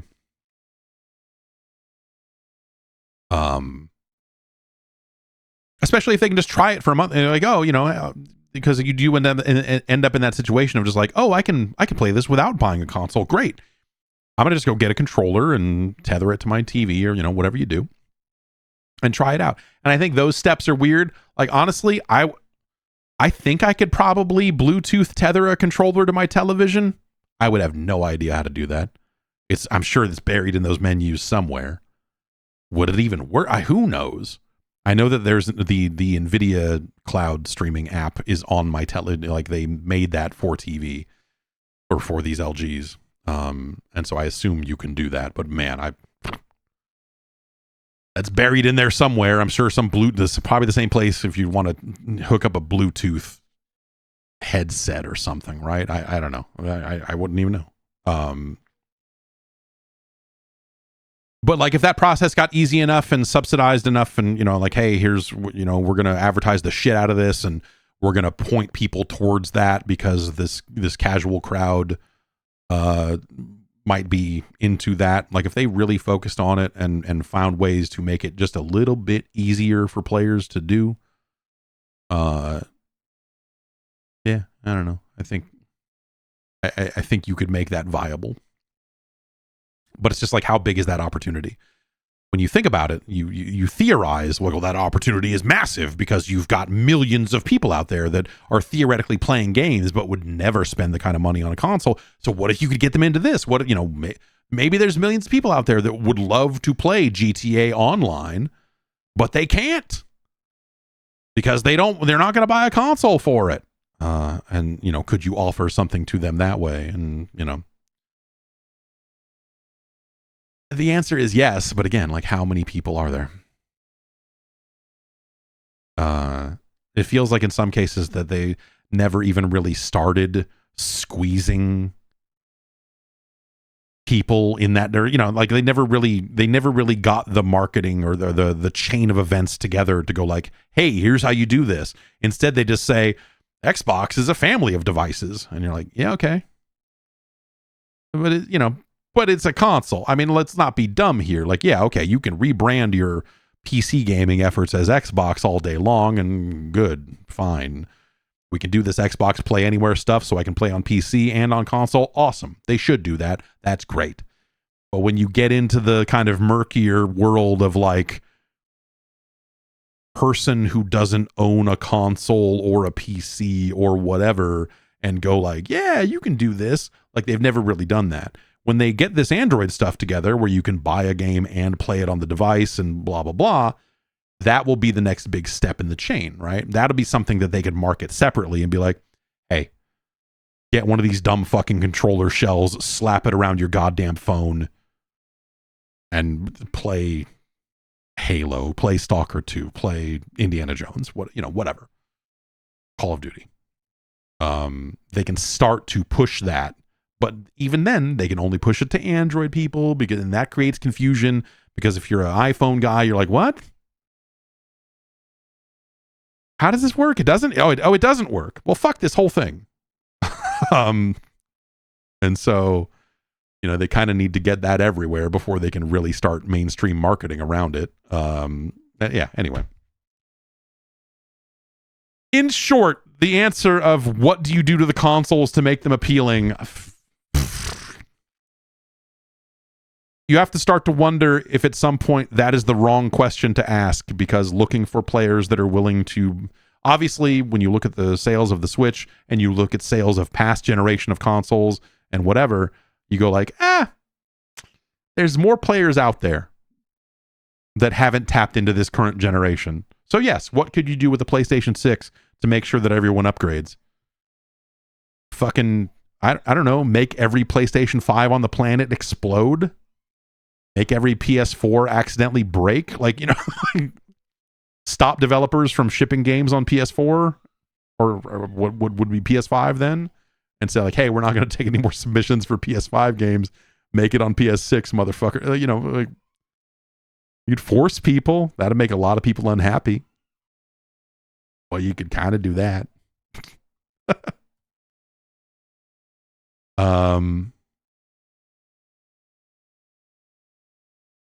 Let's see here.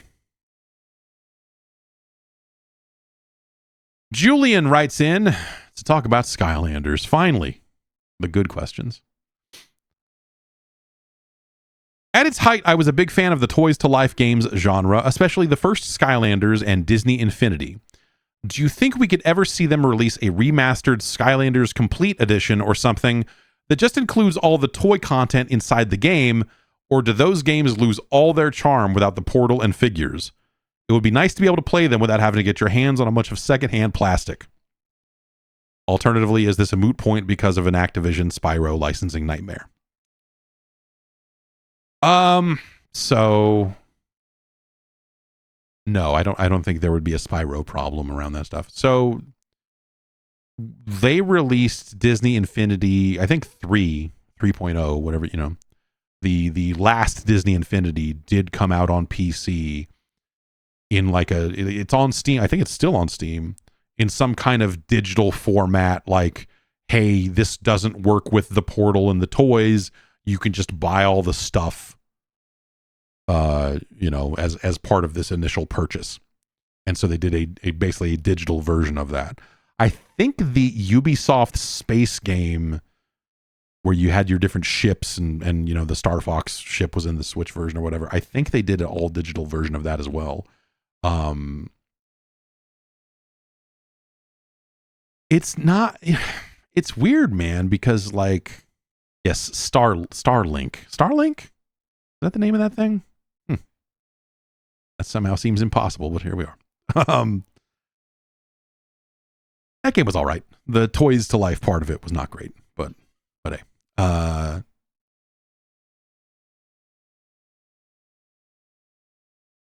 You know, the Toys to Life without the toys loses the life, baby. Like, that's dumb, but it's kind. There is something to that. I think Skylanders, if you just had all the figures and could just walk around and do stuff, like, who cares? Those games are fine, but they're not that good. So without that gimmick of check out my thing, I'm going to put it on here, and also my thing levels up, and in theory I could take that to someone else's house and have my level 10 Drobot. Without that hook, it's a kid's game. It's like it's an action RPG for kids that is not that engaging and is fine and fun and okay as a game, but not good enough to play on its own. Will say, if you want to go down a deep dark tunnel and run the PS3 versions of those games on your PC, I think you can emulate a Skylanders portal. You might even be able to hook up a real one, actually, now that I think about it. I don't know, man. Get a bunch of fucking NFC tags and write the word Wario on one of them and go, it's, yeah, but that they did that digital version of Disney Infinity and that, like, it just, at that point you're like, okay, this is still neat, but not in the same way. Like, the gimmick of having the plastic thing is outsized in terms of its importance to that thing being cool. And so I don't know. I think that's just sort of it's sort of pointless. I don't know. Lego Dimensions. I feel like when Lego Dimensions came out, it was, and it was going to go this way anyway, but Lego Dimensions releasing felt like the moment of just like, oh, this shit is done. Not that Lego Dimensions was a bad game per se. I don't know that I loved it, but it was that situation of like, okay, there are officially too fucking many of these now. Like, this is now stupid. This is now absolutely ridiculous. Like, there's too much. This is way too much. This is like super over the line now. Like, I don't want to keep up with this stuff. Like, this all has to go away now. This is it. Finished. Done. So yeah, I don't know. But Skylanders, and I would say that Skylanders kind of out, you know, wore out its welcome. Because every year they had to come up with a different kind of gimmick for it. And they were like, what if the Skylanders were bigger? What if we had giant Skylanders? And then they're like, what if the Skylanders had cars? What if there were cars for the Skylanders? Can we do cars? Oh, fuck, man. I don't know. Shit. Fuck. What if we had a giant Drobot that smoked weed? Could we? No, we got fuck. And yeah, that stuff just got to be diminishing returns, right? I mean, it's a cool idea. Like the first 2 years of Skylanders, I think were really pretty awesome. And then you get to a point where you're like, yeah, like, okay. And especially when they do the thing of like, with Skylanders in particular, they were like, these things are going to work on every one of these games we make. And then they were like, here's year 2 of Skylanders. Yes, your original figures still work. Also, the new Skylanders we're selling have a higher level cap, so they can get even more powerful than your last year Skylanders. So, fuck those things. Yes, they work, but like, what are you, a dumbass? Don't you want to be powerful? Don't you want to have 2 WoW pals? You got to get on board with this, man. And so, like, of course, the, you know, they weren't fully deprecated. They were not made incompatible, but it was a situation of just like, okay, like we're going to give you plenty of good reasons why you don't want to use your old Skylanders here. And plenty of reasons why you want to get the new ones, because you're going to need this, and, you know, it's just like, geez, God. So yeah, I don't know, that whole thing. What a time. What a time.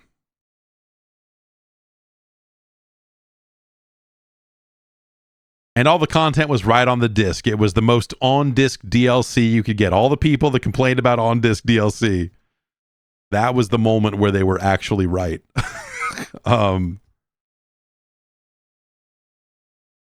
Because it's not like much was stored on the figures themselves. Alvaro from Cincinnati writes in with a dire story. I feel like Ohio, man. What the fuck is going on here? Hearing your conversation about bad porno games made me think you'd be the best person to answer this question. Great. I'm the guy you come to for this. I tried to buy a nudie magazine at a gas station the other day, and to my surprise, they didn't have any. The old guy said I needed to go to the next county over if I was looking to get one. So instead, I decided to email you. Bad news, man. I don't have any nudie magazines either. I had a gigantic stack of them for a while that were my roommates, but when I moved, I gave them back to him. He was stoked. Where did the nudie magazines go? Where can I get a black bag magazine in this day and age?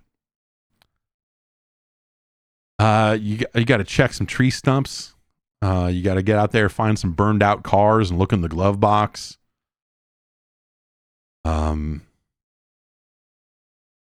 I have to have at least one in the garage. You're right. I forget what it is though. There's something that like it's some Playboy that has someone specific in it. It was like a celebrity. It was, oh wow. That I, for whatever reason, bought one of at the time and just set aside for some dumb reason. Rad Jago says, I'm pretty sure Cincinnati still has a Hustler store. Yeah, but aren't the Hustler stores more like, we've got crotchless panties for sale? Like, isn't it more like that sort of stuff? I don't know that they're going to have magazines at the Hustler store. They're going to be like, if you need butt plugs, come on in. We got them. We got this weird harness thing. You can bolt to your ceiling. The people are going to look up and see it there and go, oh, huh. All right then. When they enter your home. Who's even making magazines anymore? I don't know what that landscape looks like. What's print media look like for pornography these days? It's a great question. I don't have the answer. I really have no idea. The internet and video and all this other stuff is really, taking that stuff away. Do they still print issues of like Leg Show and Leg World and all the, like, those are, I don't want to, like, hey, if you're into that, you're into that. But like, there was something always really like the skeeviest of the magazines, as far as I'm concerned, were the ones that didn't directly show sex organs. They were just like, here's pictures of lower legs. and sometimes feet. And you're like, oh, okay. And sometimes the people in them are fully nude and you see everything and all of that. And you're like, oh, okay, well, these are just pictures of a thing. But then sometimes it's just like, you know, forearms monthly or whatever. You know, you're just like, look at this fucking forearm. You know, like, I don't know, man. It's just, those were always the most fun to look at when I would go to the adult bookstore. I was like, oh my God, look at this. We got to buy this. We got to buy this foot magazine. We need some foot mags. This house is low on foot mags.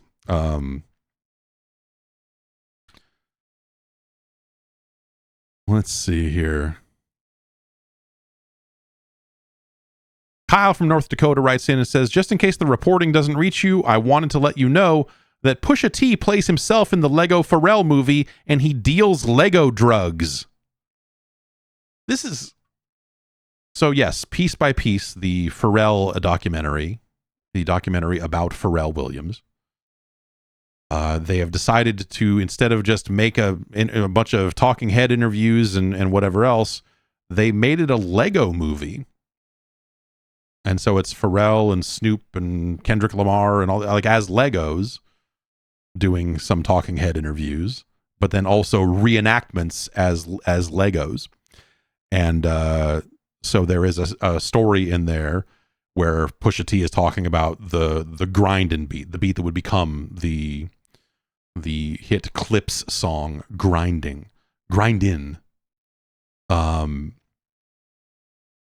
And it's like him getting a call from Pharrell saying, you need to get over here right now or I'm giving this beat to Jay-Z. And it's showing him, he is like very clearly Lego Pusha T on the streets, handing a pack to somebody and getting Lego money back and then being like, what?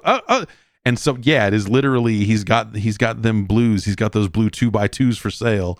They have not been stepped on. It's amazing.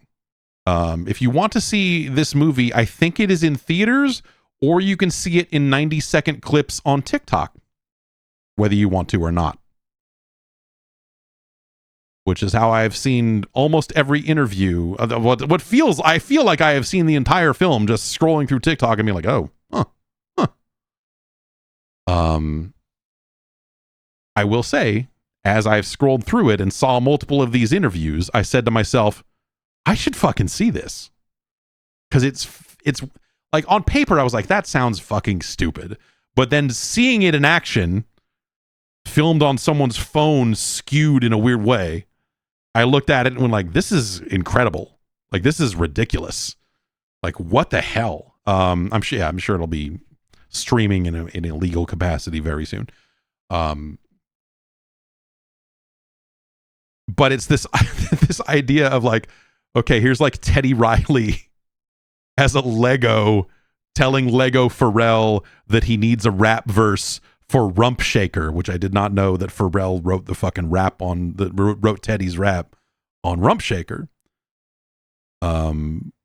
Which is crazy. Honestly, like this big blitz of like Pharrell information that has come out alongside this stuff.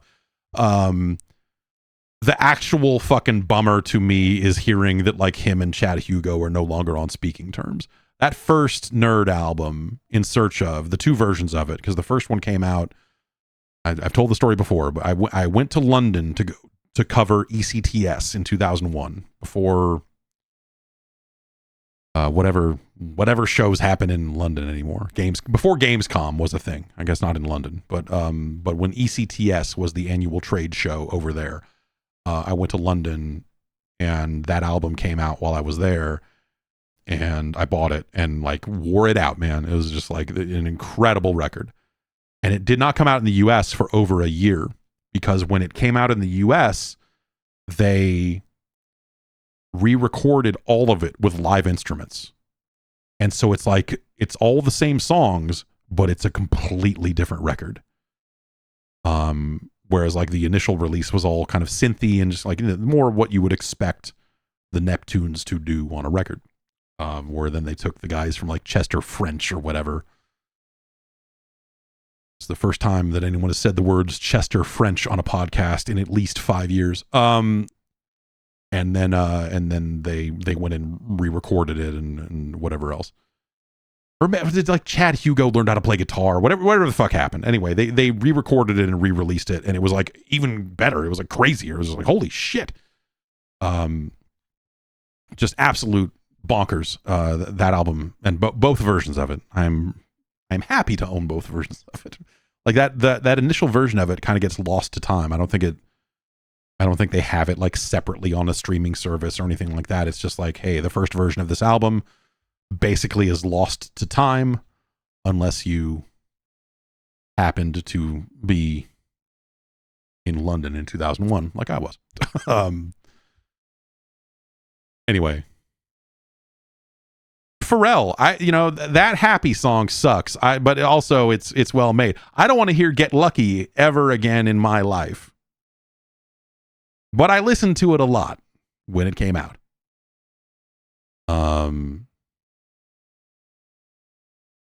That song, Lemon? With Rihanna on it? That's pretty good. And all the production on the Clips records and everything. Yeah.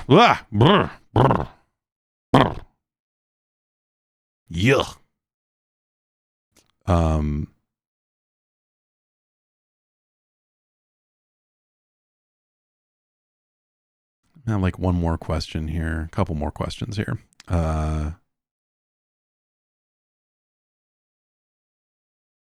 Scott writes in and says, he's from Chicago.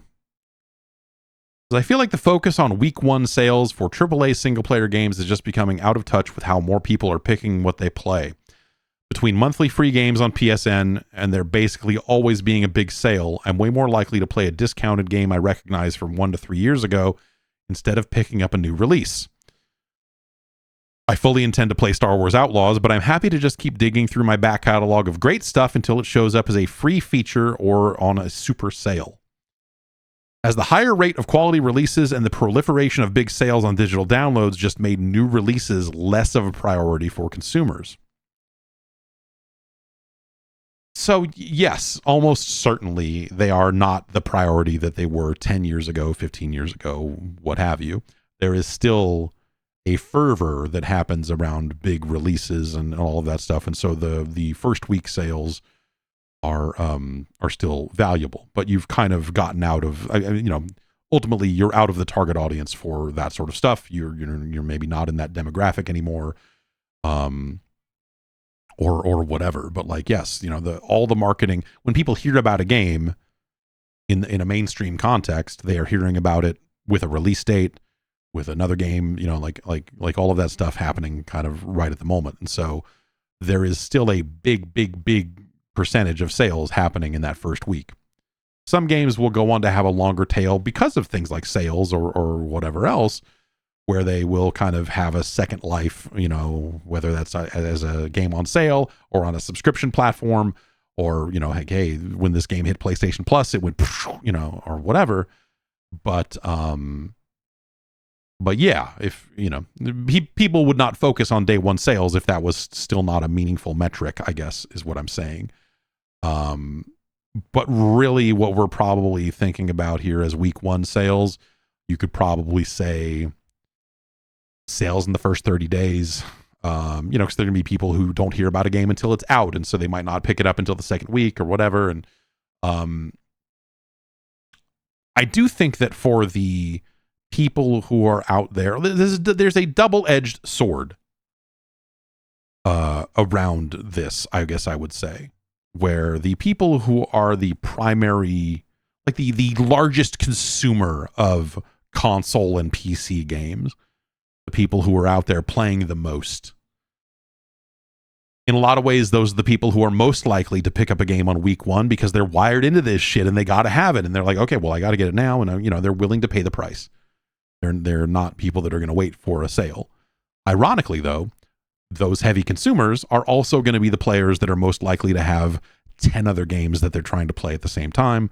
Or, they've got an ever-growing backlog and they're going to throw another game on the stack that they won't play for another month and a half, but they're still buying it. And so I think that you probably end up seeing somewhat different consumer behavior. I think that also, obviously consumer behavior has changed because of the increase in, the percentage of digital sales to physical. The idea of the dumb phrase pre-order now to avoid disappointment was specifically because retailers would run out of games on day one. Now they still do, but it's because they only get 2 fucking copies of it. Because GameStop is a fucking hellscape. I don't know. And so you used to have to think like, oh, do I need to pre-order this game? Am I going to be able to walk into a store and buy this on day one, or do I need to pre-order it? And so in those days where you were, doing more pre-orders of physical games and all of that, the week one sales were, kind of a different thing, right? Whereas now you can make that decision an hour before the game comes out. Oh, I'm going to pre-order this and play it in a little bit here. And so you have way more kind of game time decisions being made around these sorts of purchases because you're just clicking a button and then sitting back and going, because you're bathing in the future where no one owns anything. It's glorious. Fuck leaving the house. Are you going to leave the house and go to a store that doesn't even have the thing you're trying to fucking buy? No. You're going to order it from some online retailer who's going to ship it to your house on launch day, and then you get an email from them saying like, hey, we fucked up and you're not going to get it until tomorrow, and then you're going to be pissed off, and then you're just going to go and you're going to buy the digital version anyway because you really want to play it on that day, and then you end up with 2 copies of a game and you're like, what the fuck am I doing?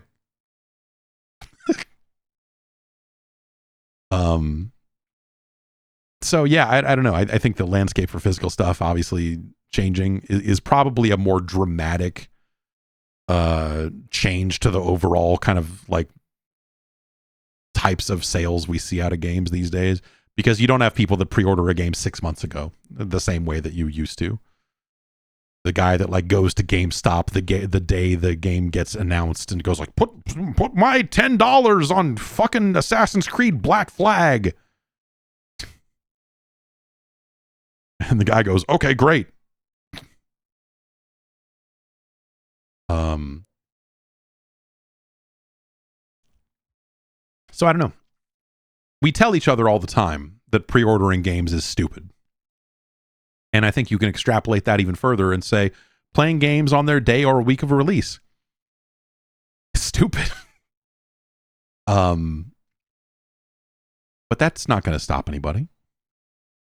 You want to play the thing while it's new. You want to play the thing while all of the people you know are playing about it. Like this is the social aspect of single player gaming. It is you are playing this story driven game at the same time as a friend, and then you are talking to them about it. And that doesn't happen if you buy the game next month. Got to get it now. Otherwise, you can get spoiled. Pre-order now to avoid disappointment. The fear of missing out, which I don't know if you've heard this phrase before. Sometimes they abbreviate it to FOMO. And wanting to be a part of that conversation, wanting to hashtag join the conversation. Like, yeah, man. It's a powerful draw if you're a person who follows this stuff closely enough, like you want to be a part of that. You want to talk to your friends about the thing. You want to do all this stuff. Like it makes a ton of sense. And I can't fault people for it. Like it again, it is incredibly easy. And I think inherently everyone knows the right answer to the question is you shouldn't pre-order a thing, but also you shouldn't probably play, especially an online game, you probably shouldn't expect it to work well the week of release. There's going to be some patches because that's the disgusting world that we live in. But no one's going to, very few people. And the annoying thing is that the people who do actually follow through on this and go like, well, I'm not going to buy that game until next week. They're all the worst, most smug motherfuckers. Like, well, I'm not going to buy that until it works. Well, you're Mr. Smart then, huh? Fine, good for you, motherfucker. Um, so yeah, I don't know, man. And then yeah, pre-order bonuses and stuff. It's again, it's kind of like the nice thing about digital pre-orders being what they are is, you know, half an hour before a game comes out, you can go, oh, I guess I do want that bullshit. You know, because by that point, 7 hours of footage have leaked out from some Twitch streamer who ended up with a copy of the game. You know, people have been streaming it. There's Twitch drops for a thing because people have been streaming it for 3 days. Reviews are probably up. Like, there's so much stuff about a game just before release. You probably even played a closed beta of it at some point that, you know, an hour before a game comes out, you're like, yeah, I'm going to need that. Yeah, I want that. And so you can pre-order it in time to get all the hot bonuses. Yeah, unless you're going to be people that are, you know, unless you're the sort of person who is like really locked in on this physical game stuff, and more power to you. I am with you in theory, but again, not in practice. But also I'm not the average consumer, right? They send me codes for games. Remember, at the end of the day, I would not want the physical versions of these games anyway, but also, you know, I'm getting a lot of stuff all the time.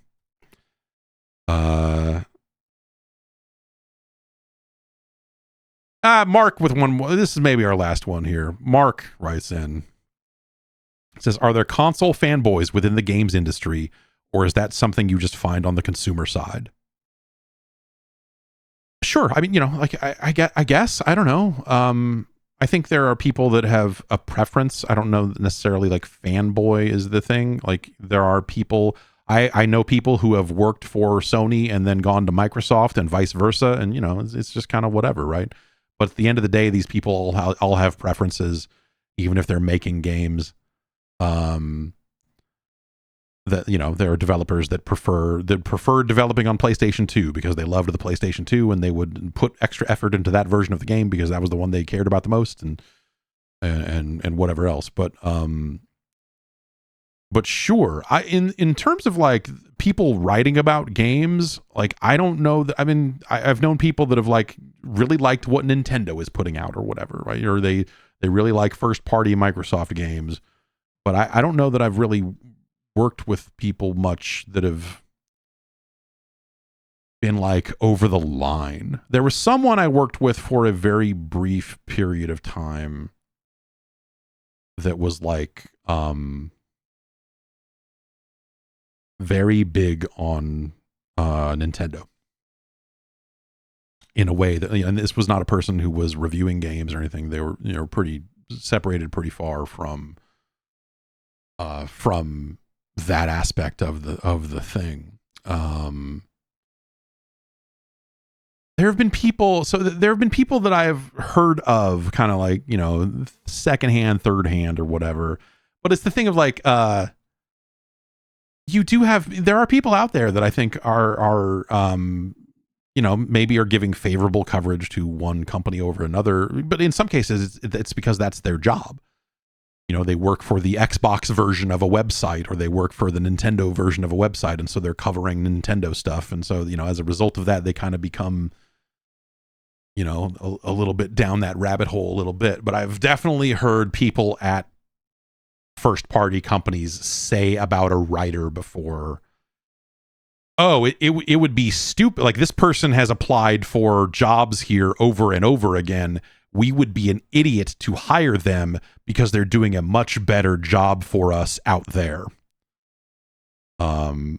Which is a really fucked up thing to say about someone.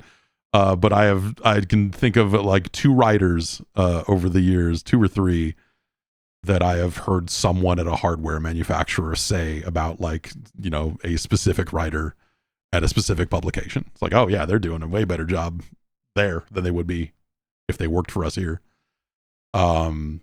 Which is funny and sick. But it is maybe the sickest burn. I don't know. But yeah, I you know, even in those cases, those individuals were not necessarily people that were crazy fanboy people. It was more about they work for a publication that is specifically covering one console, and they're doing their job very well. And that's it, and that's just kind of how it goes sometimes. So yeah, Zorga in the chat says, I know it's not really wrong, but I hate hearing about journalists getting hired at developers. I was like you once, for the very reason that you would think, right? It's the idea, like the last thing I wanted to hear from people I was working with, and there had been cases over the years where I had to kind of like take people to task a little bit, because you could tell that they were trying to get a job somewhere, or that they were like, oh, maybe I could go work here, or they really wanted to be on that side of the business. And that's bad. It's bad for all the reasons you would think, right? Of like, oh man, like if this person's reviewing a game by this publisher, or reviewing a game by this publisher's competition or whatever, like, you have to like think about it like 9 levels deep of just like, okay, well, like what, like it's not good if this person, and I know there were people at other publications that were like wearing that on their sleeve, and then when their publications folded, they went and got a job at exactly the studio you'd think they would, and so I used to be very hard-lined about that, and I do think that, when it comes to covering games and stuff, like that's not a good thing. But also people got to eat, and people got to transition, and people's careers evolve, and all of this stuff. And so, I think if you're setting out, if you are trying to use writing about games as a stepping stone to making games, I hate it. I hate to see it. I don't like it one bit. But it happens to people sometimes. And I've known people that have gone back and forth, that have worked at a publisher and ended up coming onto this side of things for a while, and then getting hired at another publisher, and all of that. And it's just, at some point it's the jobs, and they're just jobs. And I think that that's fine. I've come to terms with that, and realized, having known a ton of people now, like pretty much everyone I know, and if pretty much most of the people I worked with, if they are still in games, they're not on this side of it. They were smart enough to get the fuck out. And so, I get it for sure. And so I have a much softer opinion on that whole thing than maybe I did, let's say 20 to 25 years ago, where I would have been much more like, what the fuck, like would have taken some of that stuff personally. But yeah, at the end of the day, they're just jobs. Sometimes people love games in a variety of ways. Like, could I ever work at a publisher? Like, not really something I'm looking for. If this suddenly wasn't a viable option, and I had to, I got a family to feed, got to figure something out. I had an opportunity to go to or to at least interview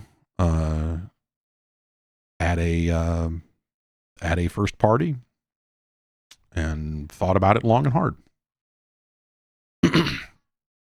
But ultimately, it just didn't feel like the right time.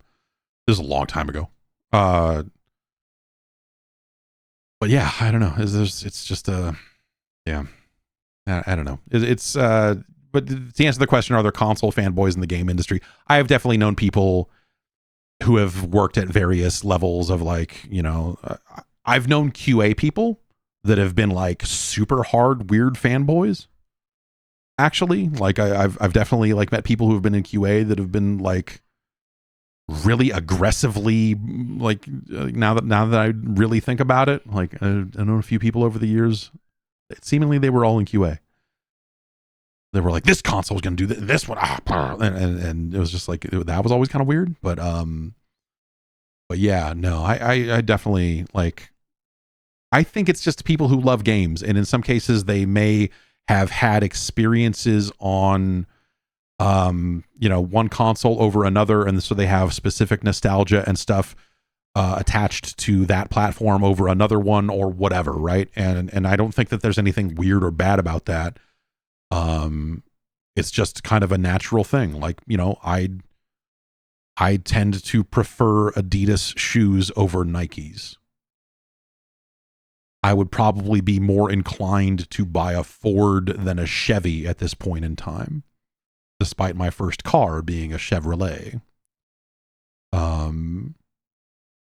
I think that like some of that stuff would just happen kind of naturally, and it's natural for people to have brand preferences in just about anything.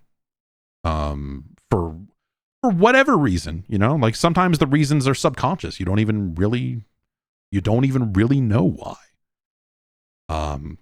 So yeah, I don't know. But when it comes to reviewing games, like that was always the big pet peeve. Beyond a pet peeve, I mean, I would not call it a fireable offense, but it was definitely a thing of just like, I am now worried about trusting this person. And that's not something that happened very often. But there was someone who was not involved in the reviews process that was like someone who I was like, I'm never going to assign this person review work ever because of the way that they have been known to be in their work prior to coming here and what they have shown in these first few weeks of being here. It was just like, okay, all right, I don't this. But yeah, people who get into this line of work specifically to try to transition into development work, I don't like it.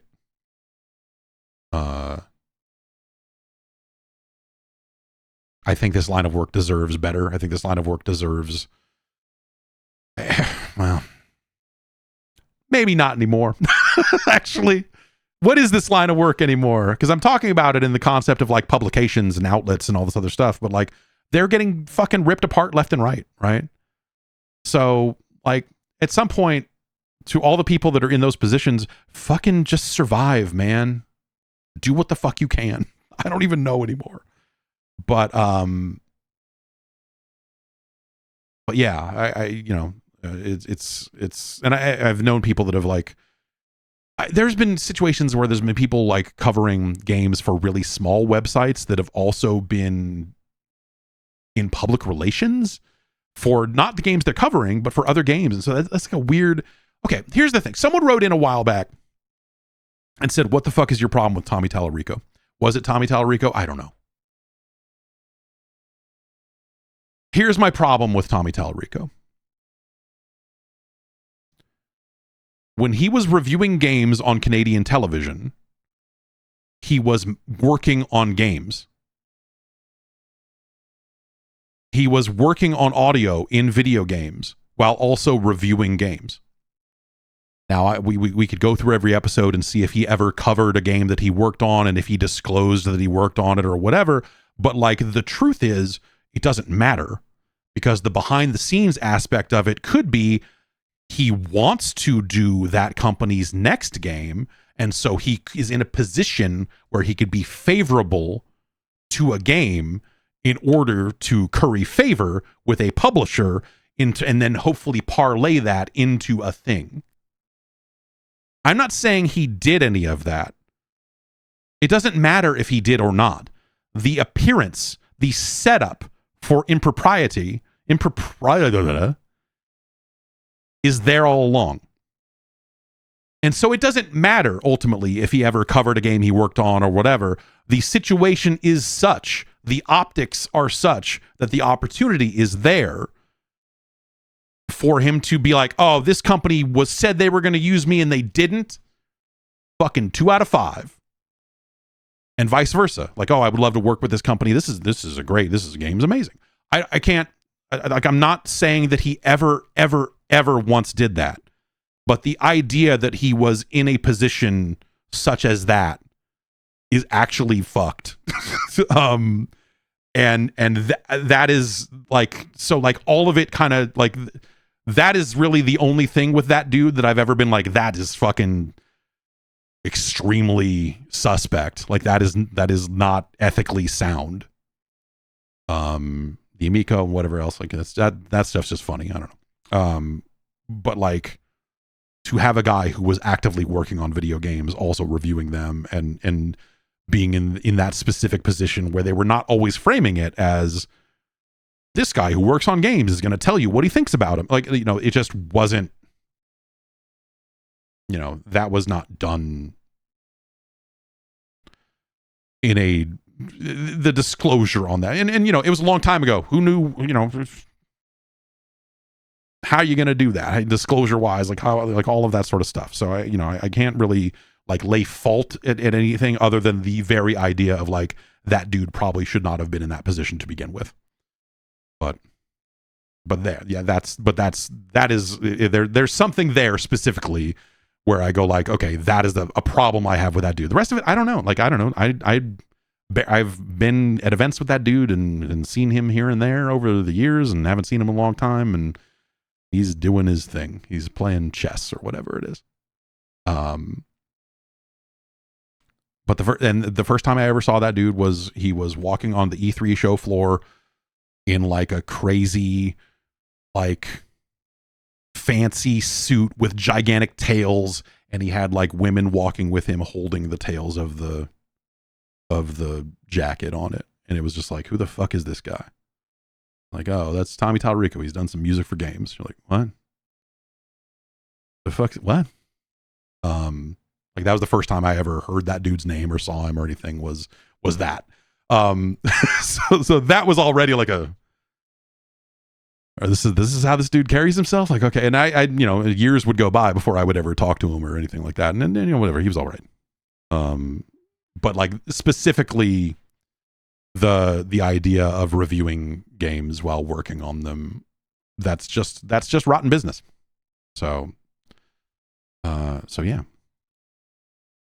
Again, not saying that he ever took advantage of that, because I don't know. We would have to, we could never know. You could infer things based on scores and where he worked and where he didn't work or whatever. But like at the end of the day, like it's just a bad situation for everyone to be put in and everyone around him to be put in as well.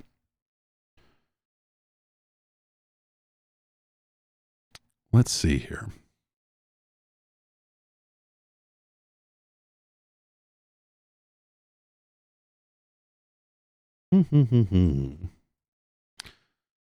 Renee from the Netherlands writes in. It says, when I think of virtual reality, I think of Jeff Gerstmann. I don't know if that's a good thing or not, but here I am writing this email. So my question is VR good?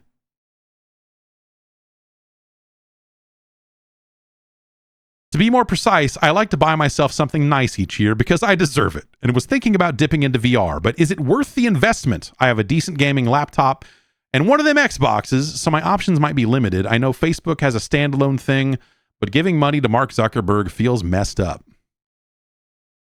So is it worth it to dip into VR now, and what would you recommend? Or is VR not worth it, and should I spend my money on bath salts and hand sanitizer? That does sound nice. We'll love to hear your thoughts on the current state of VR. So I will admit, I don't necessarily keep incredibly current with VR. I try to catch up when I can. I think that in your situation of having a decent gaming laptop, if you don't want to buy Facebook's thing, then don't get into VR. Because I think the idea of you're going to want something that can do some of the standalone stuff, as well as potentially be hooked up to your laptop, which, it would probably be able to run some stuff that way as well. If you've got a relatively recent gaming laptop, then it can probably do some stuff that runs on Steam. It feels like the VR market has just changed so dramatically over these last, I don't know, let's call it 5 years. Basically, everything that's happened after Half-Life Alyx, let's say. So that's about 5 years. That was 2020. It's just been like there's a handful of bright and shining spots, but in a lot of cases, I think what we're seeing is like some of those bright spots are things like Bone Labs or Boneworks, where it's like full-blown VR development for the sake of full-blown VR development, and they're not necessarily taking into consideration like, hey, you might get sick if you wear this. Like they're starting to make games for the people who won't get sick, which is a subset of a subset of a subset of a subset. And so these aren't necessarily, you're not going to necessarily see a ton of games being made for mainstream audiences anymore, because you don't really see a mainstream audience on VR. And so as a result of it kind of self-selecting, we kind of start to see this like narrowing of like almost like, hey, here's some hardcore VR apps. And I look at that stuff and I go, that looks incredible. I would love to do that. But you know, you're gonna get sick unless you're lucky enough to be one of the people who don't get sick. You know, this is stuff that has no guardrails, that they don't adhere to any of the best practices, which good. There should be some wild shit out there like that. The only thing that ever really made me sick was that Batman thing that came out on PSVR 1. And that thing, I almost fell the fuck over doing that. And I don't know why. But something about that thing made me fucking almost die. And that was the first time I ever really got sick in VR. And since then, there's been a couple of times where you feel it coming on. And you feel like, oh, I'm getting hot. I feel hot. I feel a little hot. I don't feel good. I feel hot. And you have to like figure out, like, I've got to punch out of this right now, because if I go over the line and start to feel sick, the next few hours are going to suck for me. And yeah, I don't know, man. But you know, the VR stuff, like, you know, Cosmic Smash VR came out and it's okay. I think the non-VR version of that is coming out relatively soon. There's some cool stuff in VR, but it's really, really hard to recommend. And they just came out, they're I don't know if the headset is out or if they just kind of announced it, but they're doing like a budget version of the Quest 3 that's like, it's the optics and hardware from the Quest 2, or it's the processing power of the Quest 3, but like the lenses and like, you know, physical hardware of a Quest 2. But it's cheaper, but it's not so much cheaper that you're like, oh, it doesn't feel like an entry level price point. It feels like if you're going to get into VR, you might as well just get the Quest 3 and not compromise, or, you know, or that's a different type of compromise. I don't know.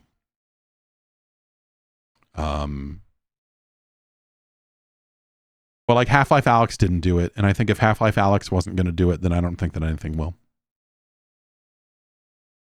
Half-Life Alyx was the big budget, quote unquote, safe VR game. It was made to, you know, so people didn't get sick as often, I guess I should say. But it was like, hey, we're going to make this we're making a pretty big budget VR game. We're going to try to fucking make this all work. And, but we're going to be responsible in how we make it. We're going to have safe turning. We're going to have this, we're going to have that. And it came out and, you know, it's cool. The problem is that I think that VR is only cool when it is fucking full on insane.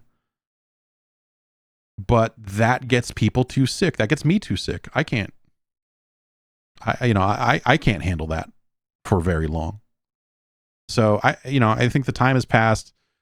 Risk Zero in chat says, I think if Half-Life Alyx came out on PSVR 2, it would change things a bit. No, that ship has sailed. No one's, you know, like that game is come and gone. People already know if they want that game or not. So like if they were able to play it on a PSVR 2, would they go buy one to do it? They would not. They have already spoken when it comes to buying PSVR 2. I don't think there's any individual game that would change that for them.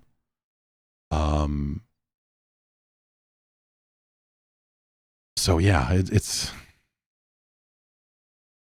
Would I watch a live baseball game in VR? For a little bit, I don't know. Sure, like yeah, I guess. I mean, there's nothing wrong. Like that's just 3D video, and you can look around, and that's neat. But I watched a Paul McCartney concert that way, and I'm like, oh, okay. Wow, it's like Paul is right there playing the piano. The fuck am I doing? You know, it's like it's fine, but it's not. I'm not gonna go experience like a bunch of entertainment that way. It was never worth it. It was never worth it. So yeah, I think just ultimately that's the problem with VR. It's not a situation where people are going to get their VR legs and then we're all going to be in VR. Like, no, it turned out that was not the case. And so that's kind of it. It's not to say that there won't still be VR stuff, but they're just not going to be able to really chase after some big mainstream audience unless something changes with the technology to make it something that more people can experience. Or more people will be willing to experience. Because, you know, it's like you got people that are like dude, I got Boneworks. You got to come over and try it. And then, you know, they like their unsuspecting friend who has never done anything in VR before puts it on and gets sick. They're never going to put a VR headset on again. And they're going to tell all their friends, hey, this is dog shit. I got sick. Don't do it. You know, so the word of mouth gets weird. Right? It's not always, you have the evangelists that are out there preaching the, you know, how great VR is. And they're right. It can be. VR, when it all lines up, it's really impressive. It's really fucking neat. Like they did it. They did the thing that you thought that they needed to do 20 or 30 years ago. The weird problem is A, too many people get sick, and B, no one cared. Whether that's the social aspects of it or whatever, like it was this thing of like, hey man, the future is here. And everyone went like, all right, cool, whatever. Do I think that VR dies when Meta inevitably pivots away from it? Maybe. Yeah. You know, there are other manufacturers out there and, you know, maybe someone else comes into the space if they see a hole like that and they have a more reasonable expectation around how many they can sell and whatever. But yeah, that probably puts a pretty fucking rough bullet into it. Ugh, yeah, I don't know, man. Anyway, that's going to do it for the show. Thanks everybody for watching. I always think that a show is going to run a little short, and then I look down and it's suddenly 1:15 and I go, oh shit. I got to go. Everybody have a good rest of your Tuesday. We'll be back Wednesday. This might be 8-bit Nintendo stuff tomorrow. I still have to get an email out to somebody and figure out something about my schedule for Friday and see if that is still happening or not. But yes, have a good rest of your Tuesday. I'll see you back here tomorrow, 10 a.m. with some more streams and stuff. Take care of yourselves, and I will see you later.